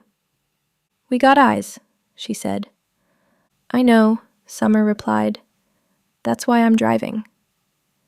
They rolled into the Cascade driveway just before midnight. Lights off. Neighborhood asleep. The Hellcat purred like it had something to prove. Summer killed the engine and didn't move. Something felt wrong. She didn't open the door. She leaned forward, peered through the windshield, and saw it. Barely. A shadow under the chassis where shadows shouldn't be. A wire that didn't belong to the car. Summer's heartbeat slowed. "Don't move," she said. Rocco froze mid-unbuckle. "What?" "Bomb," Summer replied, voice steady as ice. The word didn't land loud. It settled. They slid out of the car slow, careful not to breathe wrong. Summer crouched, rain misting the driveway, eyes locked on the device taped clean under the frame. Military neat, no wasted wire, no amateur shakes. "This ain't a scare," Rocco said quietly. "No," Summer replied. "This a lesson." Rocco leaned closer, eyes sharp. "Timer?" "Pressure switch," Summer said. "Movement equals goodbye." Rocco didn't hesitate. She dropped to her knees, teeth flashing white in the dark, clamped down on the wire like she was born to end problems with her mouth. Snip, the red light died. Silence came back heavier than sound. Rocco sat back on the curb, breathing hard. "That's two." Summer nodded. "That's confirmation." Shh. They didn't go inside. They walked the perimeter, checked cameras, checked the neighbors' cars, found nothing else, but that didn't mean it wasn't there. Keon showed up late, energy buzzing, anger leaking out of him in waves. "Y'all tripping," he said when Summer told him. "You sure?" Rocco pointed to the cut wire on the driveway like punctuation. Keon went quiet. "They ain't playing," Summer said. "They never were." Keon ran a hand through his hair. "So what now?" Summer looked at the house, the walls she'd paid for with blood, the lights she'd kept on since 14, the place that was supposed to mean safety. "We don't sleep here," she said. Keon scoffed. "You running now?" Summer turned to him. "I'm moving." "That's running." "No," she replied. "Running is panic. Movement is strategy." He stared at her like she was speaking another language. By morning, the bounty was official. Not online, not loud, just understood. Men started circling. Old names popped back up. New faces tested distances. Someone took pictures of Harmony's school. That was the line. Summer pulled the Panthers together in a warehouse off Campbellton, rain dripping through holes in the roof like a ticking clock. "$1 million on me," Summer said. $1 million on Keon, half on Rocco. Lil Bit's eyes lit up, not fear. Focus. Twin and Ninny exchanged a look that said, "We knew it." Rocco spoke first. "Rules, Summer didn't hesitate. New ones. No fixed locations. No loved ones exposed. No mercy for scouts. Keon stepped forward. You don't gotta do this alone. Summer met his eyes. I never have. But the distance was there now, thick as armor. That night, Summer packed Harmony and Melody's bags herself. No explanations. No fear allowed in her voice. We going on a little trip, she said. Harmony smiled. Melody hugged her leg. Mama watched from the doorway, sober eyes finally understanding the cost of all the years she'd been absent. Is this my fault? Mama whispered. Summer shook her head. This, the world. She kissed her sisters' foreheads and sent them off under different names, different roots, different futures. Protection was love that hurt. At dawn, Summer stood alone in the driveway, staring at the Hellcat like it was an old friend that had betrayed her. She handed the keys to Rocco. Burn it, she said. Rocco nodded. Flames rose, an hour later, black smoke curling into a sky that had seen worse. The second warning had been delivered. The response was already moving. The motel off Fulton Industrial didn't show up on most maps. That was the point. Paint peeling like it wanted to escape. Vacancy sign half lit, flickering like it was tired of lying. Truckers parked out back. People passing through who didn't want to be remembered. Summer chose it because nobody stayed long enough to care. Rocco brought the man in after midnight. Mexican, early 30s. Shooter hands, calloused, steady, no tremor. He fought for 6 seconds before Rocco slammed his head into the doorframe hard enough to turn resistance into memory loss. They tied him to a chair bolted to the floor. Duct tape neat.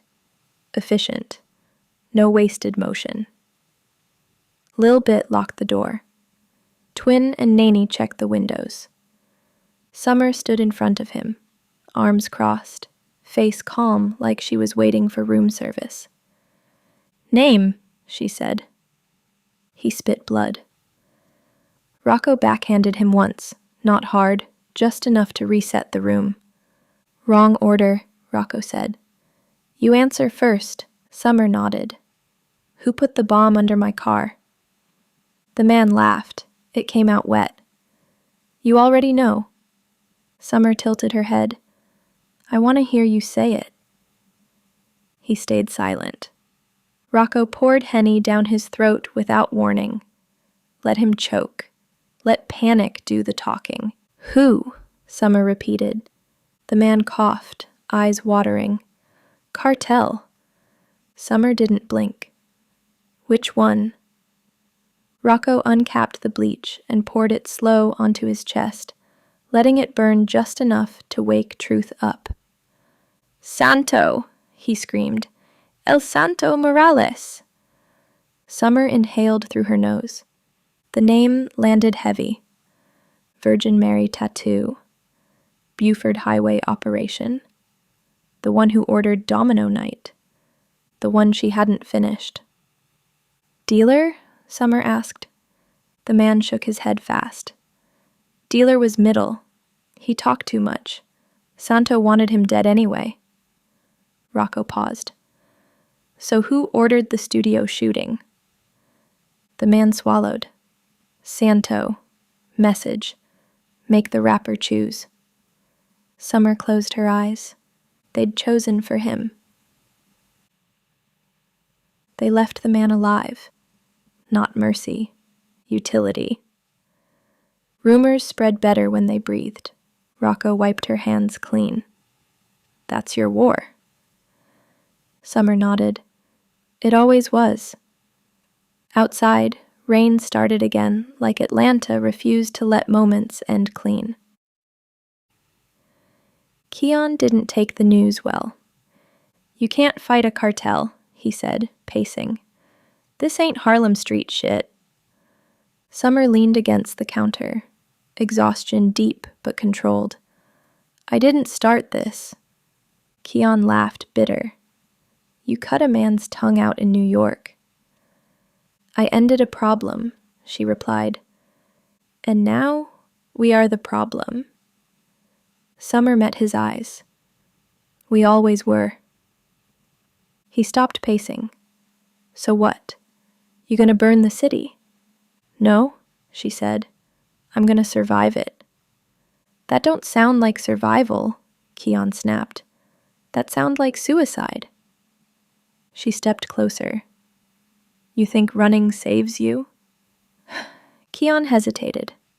That hesitation said everything. Tons.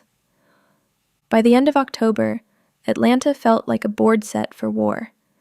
Cars followed too long. Phones rang once and stopped. Men asked questions they shouldn't have known to ask. The Panthers moved like ghosts. Rocco didn't sleep. Twin and Nene rotated watches. Lil Bit sharpened everything. Summer started dreaming in exits.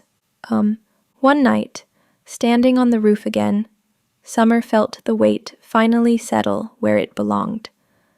Not on the money, not on the violence, on the people. Everybody she loved was now currency.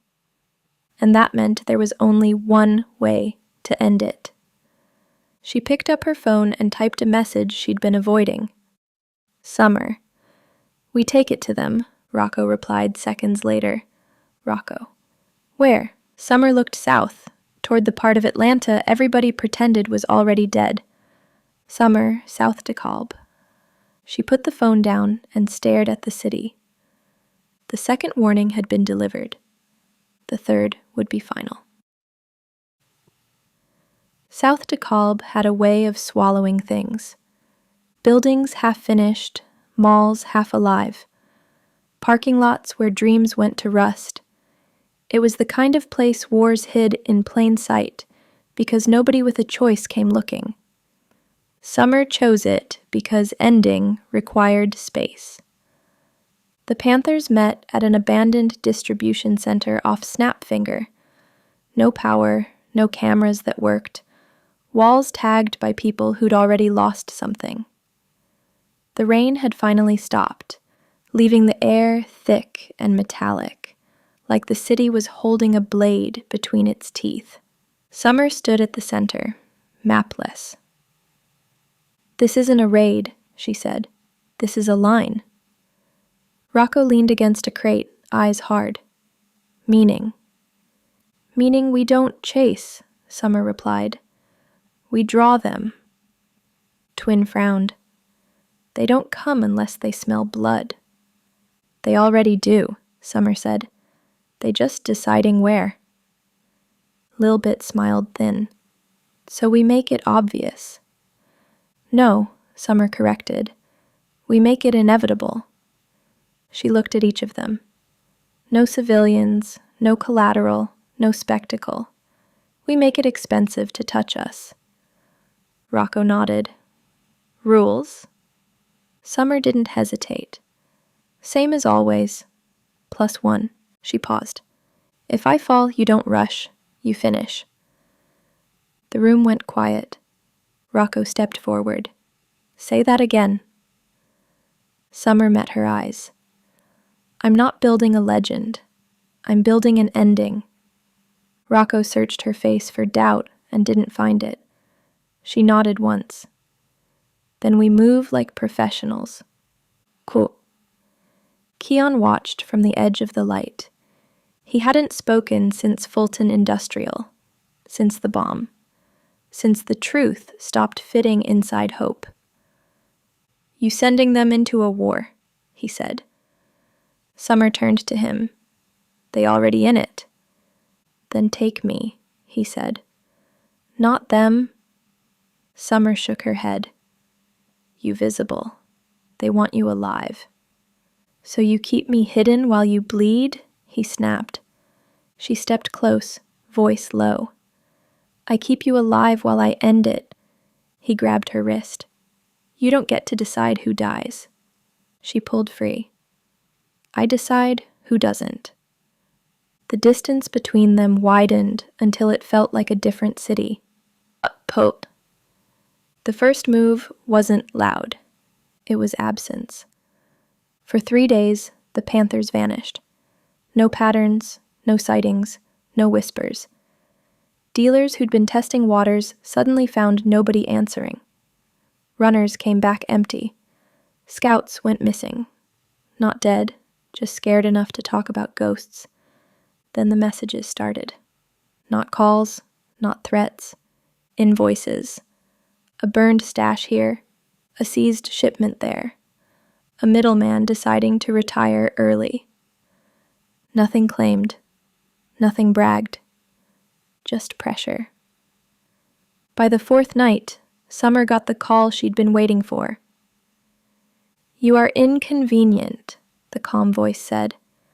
Yes, Summer replied. That's the point. You are making this bigger, he warned. Summer smiled without warmth. So are you. Silence stretched. Then, meet. Summer gave a location that didn't matter because she wouldn't be there. The line went dead. The counter-move came at dawn. 15 vehicles rolled into South DeKalb like they owned it. Black, clean, confident. Men with discipline in their walk and patience in their eyes. Not shooters, soldiers. Summer watched from a distance, binoculars steady, breath slow. They came heavy, Rocco said beside her. They always do when they think it's over, Summer replied. Twin and Nenny shifted positions. Lil Bit disappeared into shadow. Summer didn't order an attack. She ordered time. Minutes stretched. Radios crackled. Men got bored. Boredom bred mistakes. A single flash, too bright, too quick, pulled attention where it didn't belong, another somewhere else. The formation loosened. Not panic, curiosity. That was enough. When the dust settled, nothing burned. No bodies, no headlines. Just a message left in chalk on concrete where everyone could read it. Not here. The soldiers pulled back. That mattered more than a win. That night, Summer stood alone again. City spread below like a map she'd memorized by heart. She felt it then, the shift from hunted to accounted for. The bounty didn't disappear, but it changed shape. Prices went up. Meetings took longer. Names got double-checked. Fear had learned caution. Keon found her there. You didn't end it, he said. No, Summer replied. I set terms. He shook his head. That's not peace. No, she agreed. That's survival. He looked at her like he was finally seeing the cost in full. How long you think this last? Summer watched the lights flicker. Long enough. For what? For the people I love to grow past this, she said. And for me to pay what I owe. Keon's voice softened. You don't owe blood. Summer didn't turn. Everybody does. The question is when. Tanand. By morning, South DeKalb looked the same. Cars moved, stores opened, kids waited for buses. But under it, something had settled. Lines drawn without ink. Warnings delivered without noise. The second warning had been answered, not with fire, but with control. And control was the one language war respected. Paper Plate, Chapter 11. Dealers Last Night. November 2019, Harlem, NYC. Dealer always thought Harlem would protect him. Not the buildings, not the cops, the familiarity. He moved through the block like a man who believed history was a shield, like smiling at the right faces and buying the right bottles made the street remember him kindly. That night, he left the video shoot buzzing, coat open, phone lighting his face every few seconds with notifications that told him he still mattered. 3 women flanked him, laughter spilling too loud for the hour. He loved the optics, loved being seen alive. Summer watched from across the street, hood low, breath even. Rocco stood half a block behind her, pink nails hidden in gloves, posture loose. Twin and Naney controlled the corners without looking like they were controlling anything. Lil Bit blended into the doorway shadow like she'd been born there. Timing mattered. Dealer stepped off the curb to cross when the light changed yellow. Hesitation built into habit.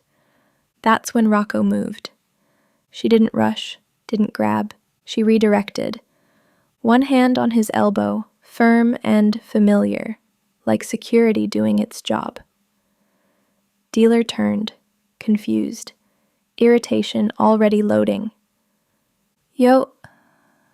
Rocco leaned in close enough for him to smell winter and danger. Walk. Dealer laughed reflexively. Aight. He walked.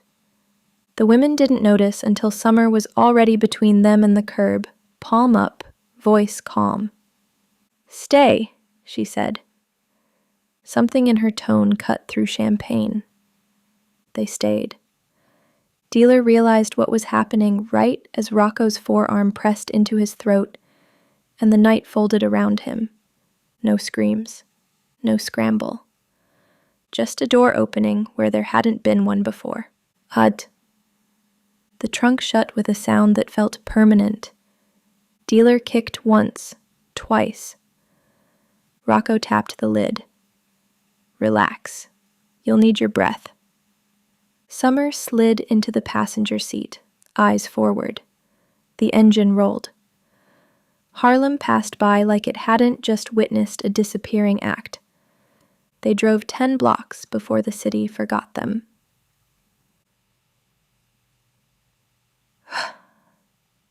The building on 145th was already empty when they arrived, condemned, forgotten, useful. Summer unlocked the door without turning on the lights. The stairs took effort. Dealer made noise now. Panic finding volume.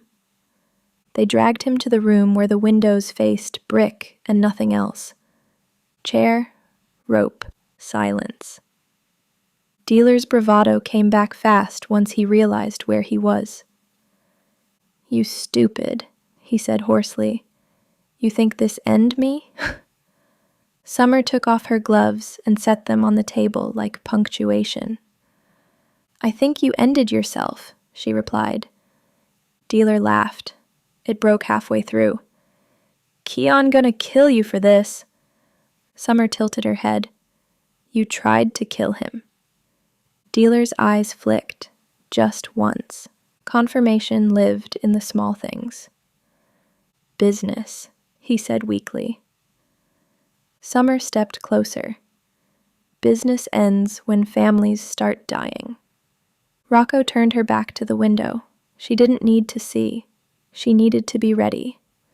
Dealer swallowed. You want money? No. Power? No. Then what? He demanded, voice cracking. Summer met his eyes. Quiet. Tits. She didn't rush. She didn't rage, she explained. You sold a story that wasn't yours. You moved my people without permission. You lit fires you couldn't put out. Dealer shook his head. I made him a star. You made him a target, Summer said. He sagged in the chair then, understanding arriving late but heavy. Please, he whispered. Summer considered him for a breath. Not mercy, measurement. Then she acted, not cruel, not sloppy. Final. Hananan. When it was done, Rocco handed her the note and the pink pushpin. Summer pinned it where it would be read. Paper plates burn easy. The Panthers. They left before dawn. Harlem woke up to rumors that felt like facts. Dealer didn't make it to the morning. Dealer's death didn't land like news. It landed like weather. By the time Summer's plane touched back down in Atlanta, the streets were already talking in coded sentences, the kind that sounded like gossip but moved like instructions. Harlem got quiet. Somebody got pinned. Pink left a signature. Nobody said Summerday's name out loud, not because they didn't know, because saying it felt like an invitation. Keon called once. Summer didn't answer. Not because she didn't care, because if she answered, she might hear his voice crack in a way she couldn't fix. And Summer didn't do things she couldn't fix. And 2 days later, the bounty officially hit the street. Not a rumor, not a whisper, a number. 1 million on Summer, 1 million on Keon.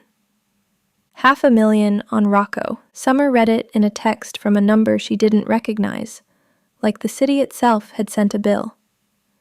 She showed Rocco. Rocco didn't flinch.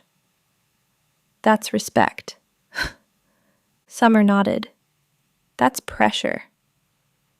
Twin and Nanny started running counter-surveillance like religion.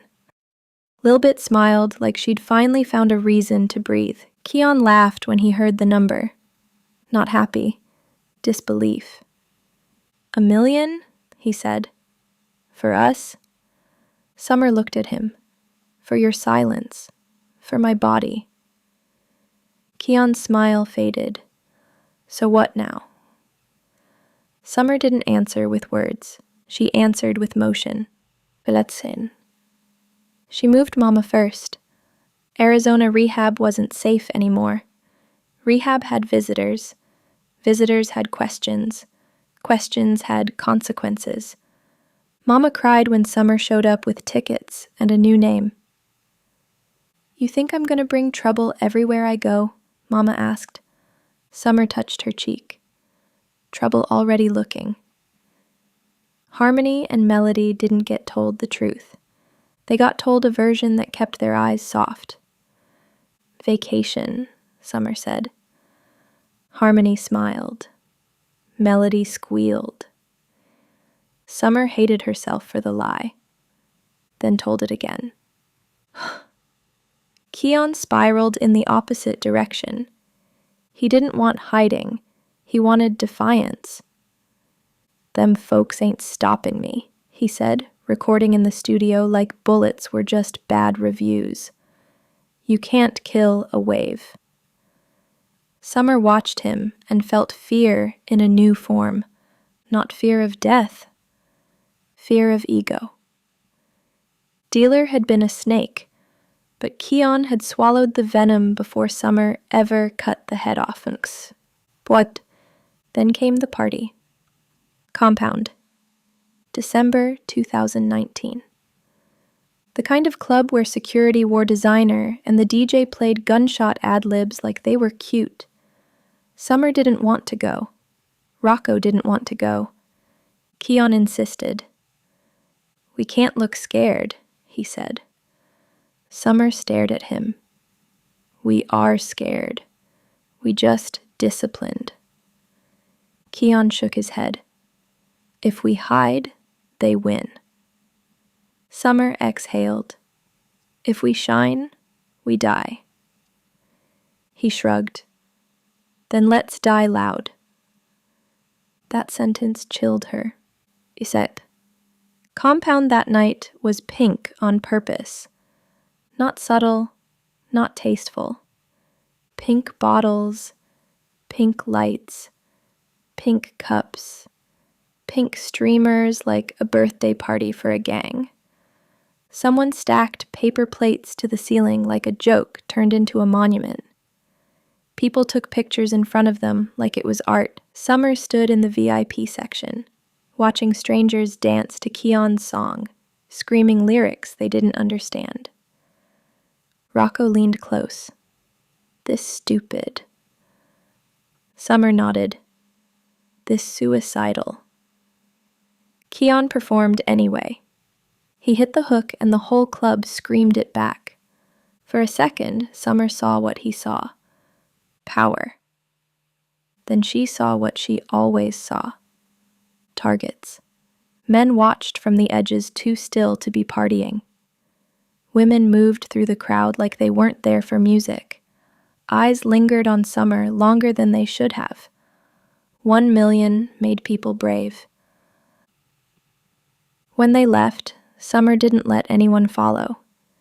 3 switches, 2 decoys, 1 fake route. Still, a car stayed behind them too long. Rocco noticed first. We got company. Summer didn't panic. Let 'em. She led them into a dead-end industrial stretch, killed the lights, and waited. The car slowed, then backed up, then disappeared. Not because they weren't hunting, because they weren't ready yet. Back at the house, Keon laughed, high on applause. We just showed the world we untouchable, he said. Summer stared at him, exhausted. No. She walked past him toward the bedroom. We just showed the world where to aim. Keon's smile died slowly, and in that silence, the war tightened 1 more notch. The party photos did more damage than the bullets ever had. They lived forever. Screenshots passed hand to hand. Stories reposted with laughing captions. Pink lights, pink bottles. Keon on stage, chest out, voice cutting through the club like he owned the air. And Summer, just off to the side in half of them. Face calm, eyes sharp, present, visible. Visibility was a currency now, and somebody was cashing it in. The call came 3 nights later. Not to Summer, not to Rocco, to a burner Keon didn't even remember giving out. The voice was calm, male, old patience in it. You like to celebrate, the voice said. Keon laughed, phone on speaker, half drunk on confidence. Who this? A man who prefers dinners, the voice replied. Quiet ones. Summer froze. She reached for the phone, but Keon waved her off, grinning. You want tickets, Keon joked. Show coming up. The voice paused, long enough to let the silence work. No, the man said. I want closure. The line went dead. Summer took the phone from Keon's hand. You don't joke with ghosts, she said. Keon shrugged. You hear how scared he sounded? Summer stared at him. You hear how calm? That night she dreamed of tables, long ones, empty plates, too many chairs.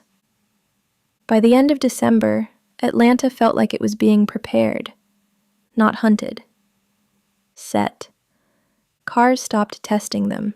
Scouts stopped following. Phones went quiet in a way that wasn't peace. It was organization. Rocco felt it too. They pull him back, Rocco said. That ain't retreat. That's planning, Summer replied. Twin and Nene intercepted chatter through cousins and cousins of cousins. Small phrases repeated like prayer. January, dinner. Finish it. Summer started moving money again. Not to spend, but to seal. Trusts tightened. Accounts split. Dead drops set for people she hoped would never need them. She wrote letters she didn't label. Keon didn't slow down. He doubled down. More studio time, more appearances, more talk about deals that would make all this worth it. He moved like someone who believed momentum was armor. "You can't be scared forever," he told her. Summer didn't argue. She just started watching him like she watched exits. On January 2nd, the invitation came. Handwritten, slid under a door at the Cascade House like a dare. No address, no time, just a date. January 3rd, and 4 words written in careful English. "Let's end this together." Summer folded the paper once and burned it in the sink. "They want a meeting," Keon said, excited. "That's respect." "They want a head count," Summer replied. He laughed. "You think they bold enough to come here?" She looked at him. "You think they scared enough not to?" That night, Summer called the Panthers. No debate, no planning out loud, just a name. Cascade. Rocco went quiet on the other end. "You sure?" Summer closed her eyes. "This the only place they think we comfortable." "That's why they coming heavy," Rocco said. "Yes," Summer replied, "and that's why we'll be ready." Twin and Nenny didn't speak. They didn't need to. Lil Bit whispered, "I've been waiting." "Hey." On the morning of January 3rd, Summer woke before dawn. She stood in the kitchen alone, light over the sink humming, and laid the table out herself. Not food, weapons. Checked, cleaned, placed. She didn't rush. Keon came in rubbing sleep from his eyes. "You up early?" "Always," Summer said. He watched the table, the careful order. "You expecting company?" "Yes," she replied. He smiled. "Then let's eat." She didn't smile back. By nightfall, the Cascade trap felt like a held breath. Just the originals. Summer, Keon, Rocco, Twin, Nain. No extras, no noise. Spades cards on the table. Henny poured but untouched. Weed rolled but unlit. Memory sat between them like another guest. 3:16 a.m. Summer checked her watch. 1 minute later, the power cut. Darkness swallowed the room. Then, the door exploded. Paper Plate, Chapter 12. The Bounty. December 2019, January 2020. Atlanta. Money doesn't shout. It circulates. By the time the door exploded at Cascade, the price had already been set. Numbers traveled faster than sirens, through barbershops and back rooms, through burner phones and nods that didn't need explaining. 1 million. On Summer Day. On Keon Richards. 500,000 on Rocco. The rest of the Panthers didn't get prices. They got permission. Kench. The city changed its posture overnight. Men who used to smile crossed the street. Old connects stopped answering. New faces lingered too long at red lights, eyes fixed forward like they were trying not to be noticed noticing. Summer felt it in the smallest ways. Gas stations that suddenly had no change, clerks who watched her hands instead of her face. A neighbor's dog barking at nothing, then stopping all at once. She didn't move loud. She moved correct. Houses rotated. Cars burned and replaced. Roots died after one use. Phones lived for hours, not days. Keon hated it. "You acting like we already dead," he said, pacing the College Park living room while Summer mapped exits on a notepad she'd burn before sunrise. "I'm acting like we valuable," Summer replied. "Dead people don't get priced." He scoffed. That number supposed to scare us? It's supposed to tempt them, she said, tapping the paper. That's worse. Rocco took the bounty personal. Not loud personal, quiet personal. She stopped sleeping more than 20 minutes at a time. Ran drills alone in empty parking decks. Practiced reloads in the dark until muscle memory became prayer. They paying for me like a discount, she said once, half smiling. That disrespect. Summer looked at her. It's leverage. They think you'll trade me. Rocco shook her head. They don't know me. No, Summer said. They don't. Tust. The party at Compound was supposed to be defiance, a message. It landed as a map. Photos from that night made the rounds again after the bounty dropped. Pink lights, paper plates stacked high. Keon on stage smiling like danger was an aesthetic.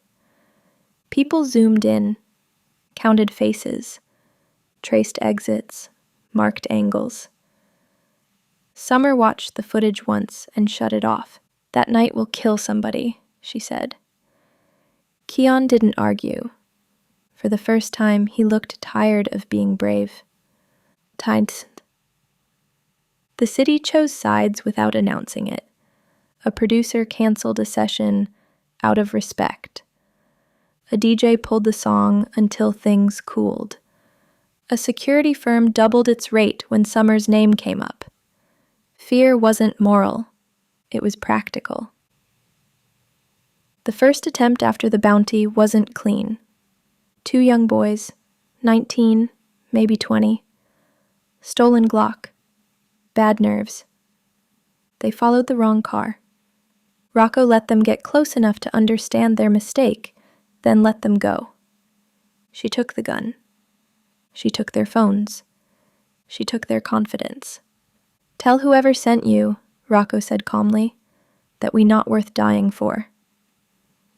The boys ran. That message traveled too. Summer started writing lists she never intended to finish. People to move. People to warn. People to cut off completely. She stared longest at Keon's name and didn't write anything next to it. He caught her one night burning papers in the sink. You planning for a future without me? He asked. She didn't look up. I'm planning for your future. He went quiet. That sound like goodbye, he said. She met his eyes. That sound like love. By New Year's Eve, the bounty had matured. The reckless dropped out. The amateurs disappeared. What remained were professionals. Men who waited. Men who watched patterns form and dissolve. Men who understood patience as a weapon. Summer felt them like pressure changes before a storm. She told the Panthers one thing and one thing only. Don't chase money. Because money was already chasing them. New Year's didn't come in loud for Summer Day. It came in measured.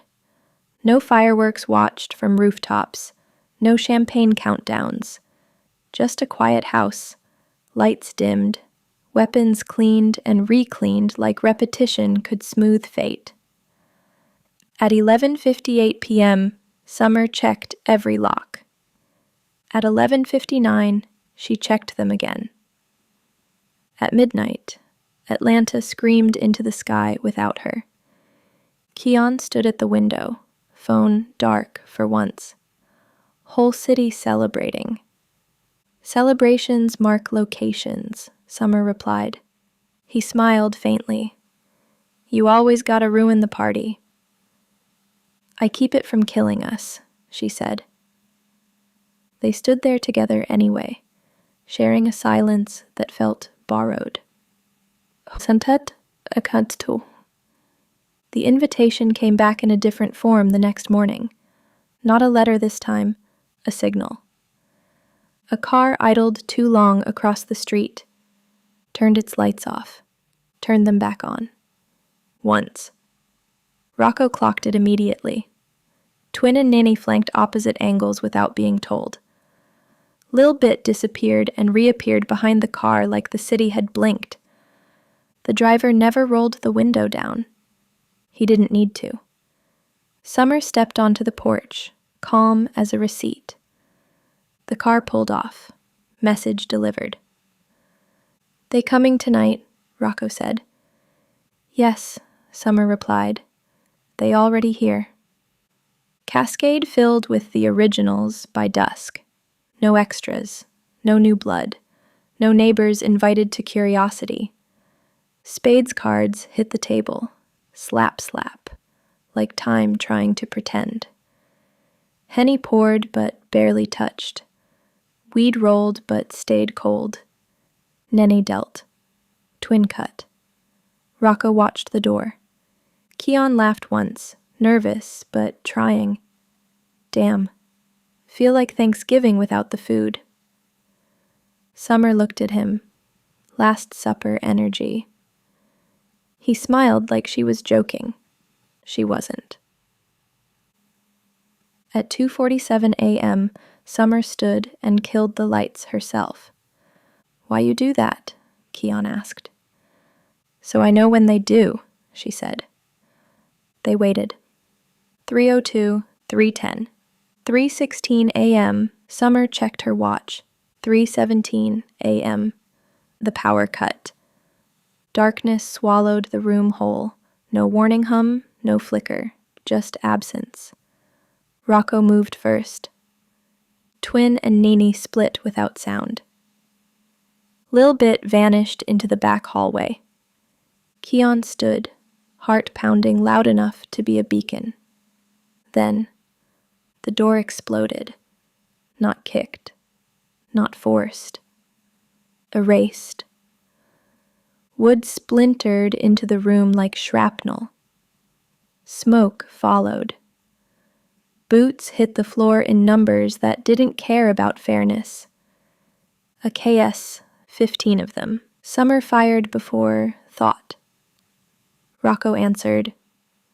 Twin and Nane turned corners into kill zones. The room became noise and fire.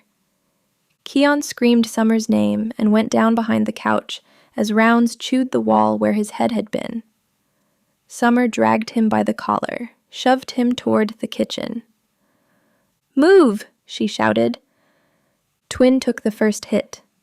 Chest. Hard. She didn't fall right away. She kept shooting until the magazine clicked empty. Then she fell like the decision had finally been approved. "Nin!" Summer yelled. Nene dragged Twin's body back with one arm and kept firing with the other, tears cutting lines through soot and rage. Rocco took 4 in the chest, vest holding until it didn't. She dropped to one knee, fired 7 clean shots, and took 7 men with her before gravity finished the argument. Lil Bit came out of nowhere, blade flashing, gun barking, pure survival in motion. Then the room shifted. A head popped up behind Keon. Summer saw it in the corner of her eye, the barrel rising, the finger tightening. She didn't think. She moved. She jumped between them as the shots fired. 2 rounds hit her. 1 tore through her heart. 1 through her temple. Summer Day fell forward, blood hot, vision narrowing to Keon's face as the world dimmed. She smiled at him, just a little, because he was alive. The shooting stopped, not because mercy arrived, because everybody left standing had already chosen survival. Keon crawled to Summer's body, hands shaking, blood soaking his shirt like it was trying to claim him next. "Some," he whispered. "Some, please." Her eyes didn't answer. Rocco lay still. Twin didn't breathe. Nene dragged herself toward them, bleeding, furious, alive. Sirens wailed in the distance, too far to matter, too close to ignore. The house burned. Money caught first. Cool. Fire eats money fast, faster than bullets eat bodies. The cascade trap burned from the inside out, walls sweating smoke, curtains curling like they wanted to run, stacks of cash igniting with a soft, hateful whoosh. The heat pressed in, choking, unforgiving. Keon stood in it, frozen. Summer lay at his feet, blood spreading into the floor like it had found a place to rest. Her face was calm in a way that felt impossible. Not peaceful, resolved. Some, he said again, quieter, like volume had been the problem. Please. Nothing. Nene dragged herself across broken glass and spent shells, leaving a dark trail behind her. She grabbed Keon's ankle and yanked hard. You want to die too? She screamed. Move! That word reached him. Keon stumbled, bent, and lifted Summer's body with shaking arms. She was lighter than he remembered. Or maybe grief had hollowed him out so much that weight didn't register. Rocco wasn't moving. Nene tried once, then twice, to pull Rocco. But the flames roared louder, beams popping like gunfire. She cursed, sobbed, then let go. Forgive me, she whispered. They went out the kitchen window. Outside, the night had split open. Neighbors stood half-dressed on porches. Sirens cut through the dark like accusations. Helicopters circled, blades chopping air into pieces that never fit back together. Keon laid Summer down on wet grass, hands slick, heart breaking loud enough to drown everything else.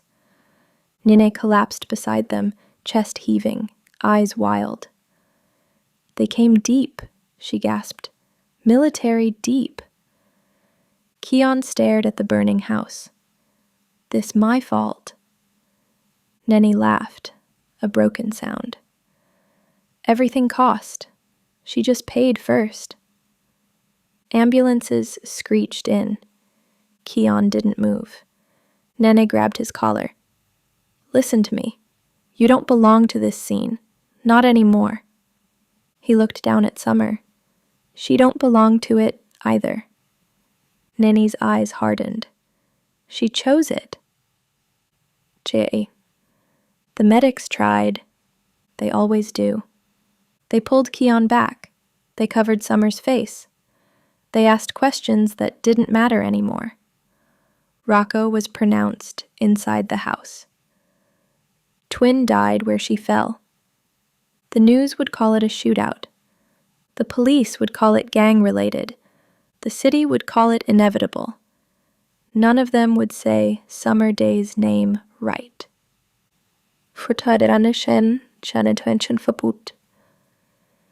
Keon disappeared before dawn. Not running, evaporating. Nene took him to a storage unit in College Park, hands shaking but sure. She gave him the last 2 bricks that hadn't burned and a duffel with 87,000 that smelled like smoke and endings. You don't come back, she said. Keon wiped his face with his sleeve. I can't leave her. Nene stared at him. She left so you could. He nodded once. That was all he had left. By sunrise, Atlanta was awake. Phones buzzed, blogs posted, rumors sharpened. Pink Panthers slaughtered. Rapper's girlfriend dead. Cartel hit. No one mentioned the girls' names. That hurt more than lies. Nene walked back to the ruins when the tape went up. She stood there until the smoke thinned and the air cooled enough to breathe without choking. She picked up a charred pink bandana from the edge of the yard. Half-burned, stubborn. She tied it around her wrist. Y'all paid, she whispered. Now I collect. At Southview Cemetery later that day, Mama arrived with Harmony and Melody. They didn't understand yet. They saw flowers and uniforms and faces that cried without explaining. Mama collapsed to her knees when she saw the name carved fresh into stone. Summer Day, 1999 to 2020. Harmony stood still. Melody held her hand too tight. Mama wept like the past had finally caught her. "I'm sorry," she said into the dirt. "I'm so sorry." The ground didn't answer. That night, the bounty shifted. Prices dropped. Targets changed. Because the war had already taken what it came for. But legends don't end wars. They reshape them. Somewhere, men who'd been watching crossed Summer Day's name off lists and circled others. Somewhere else, girls tied pink bandanas and decided fear wasn't enough to stop them. And in a storage unit miles away, Keon sat alone with smoke-stained money and blood under his nails, staring at nothing. He didn't cry. Not yet. Thanks for enjoying another StreetLit audiobook. Stay tuned for part 2 coming soon. In this life, it's only year get 8, so don't get caught on the clay. Hit check back shit. I'ma get put on a necklace.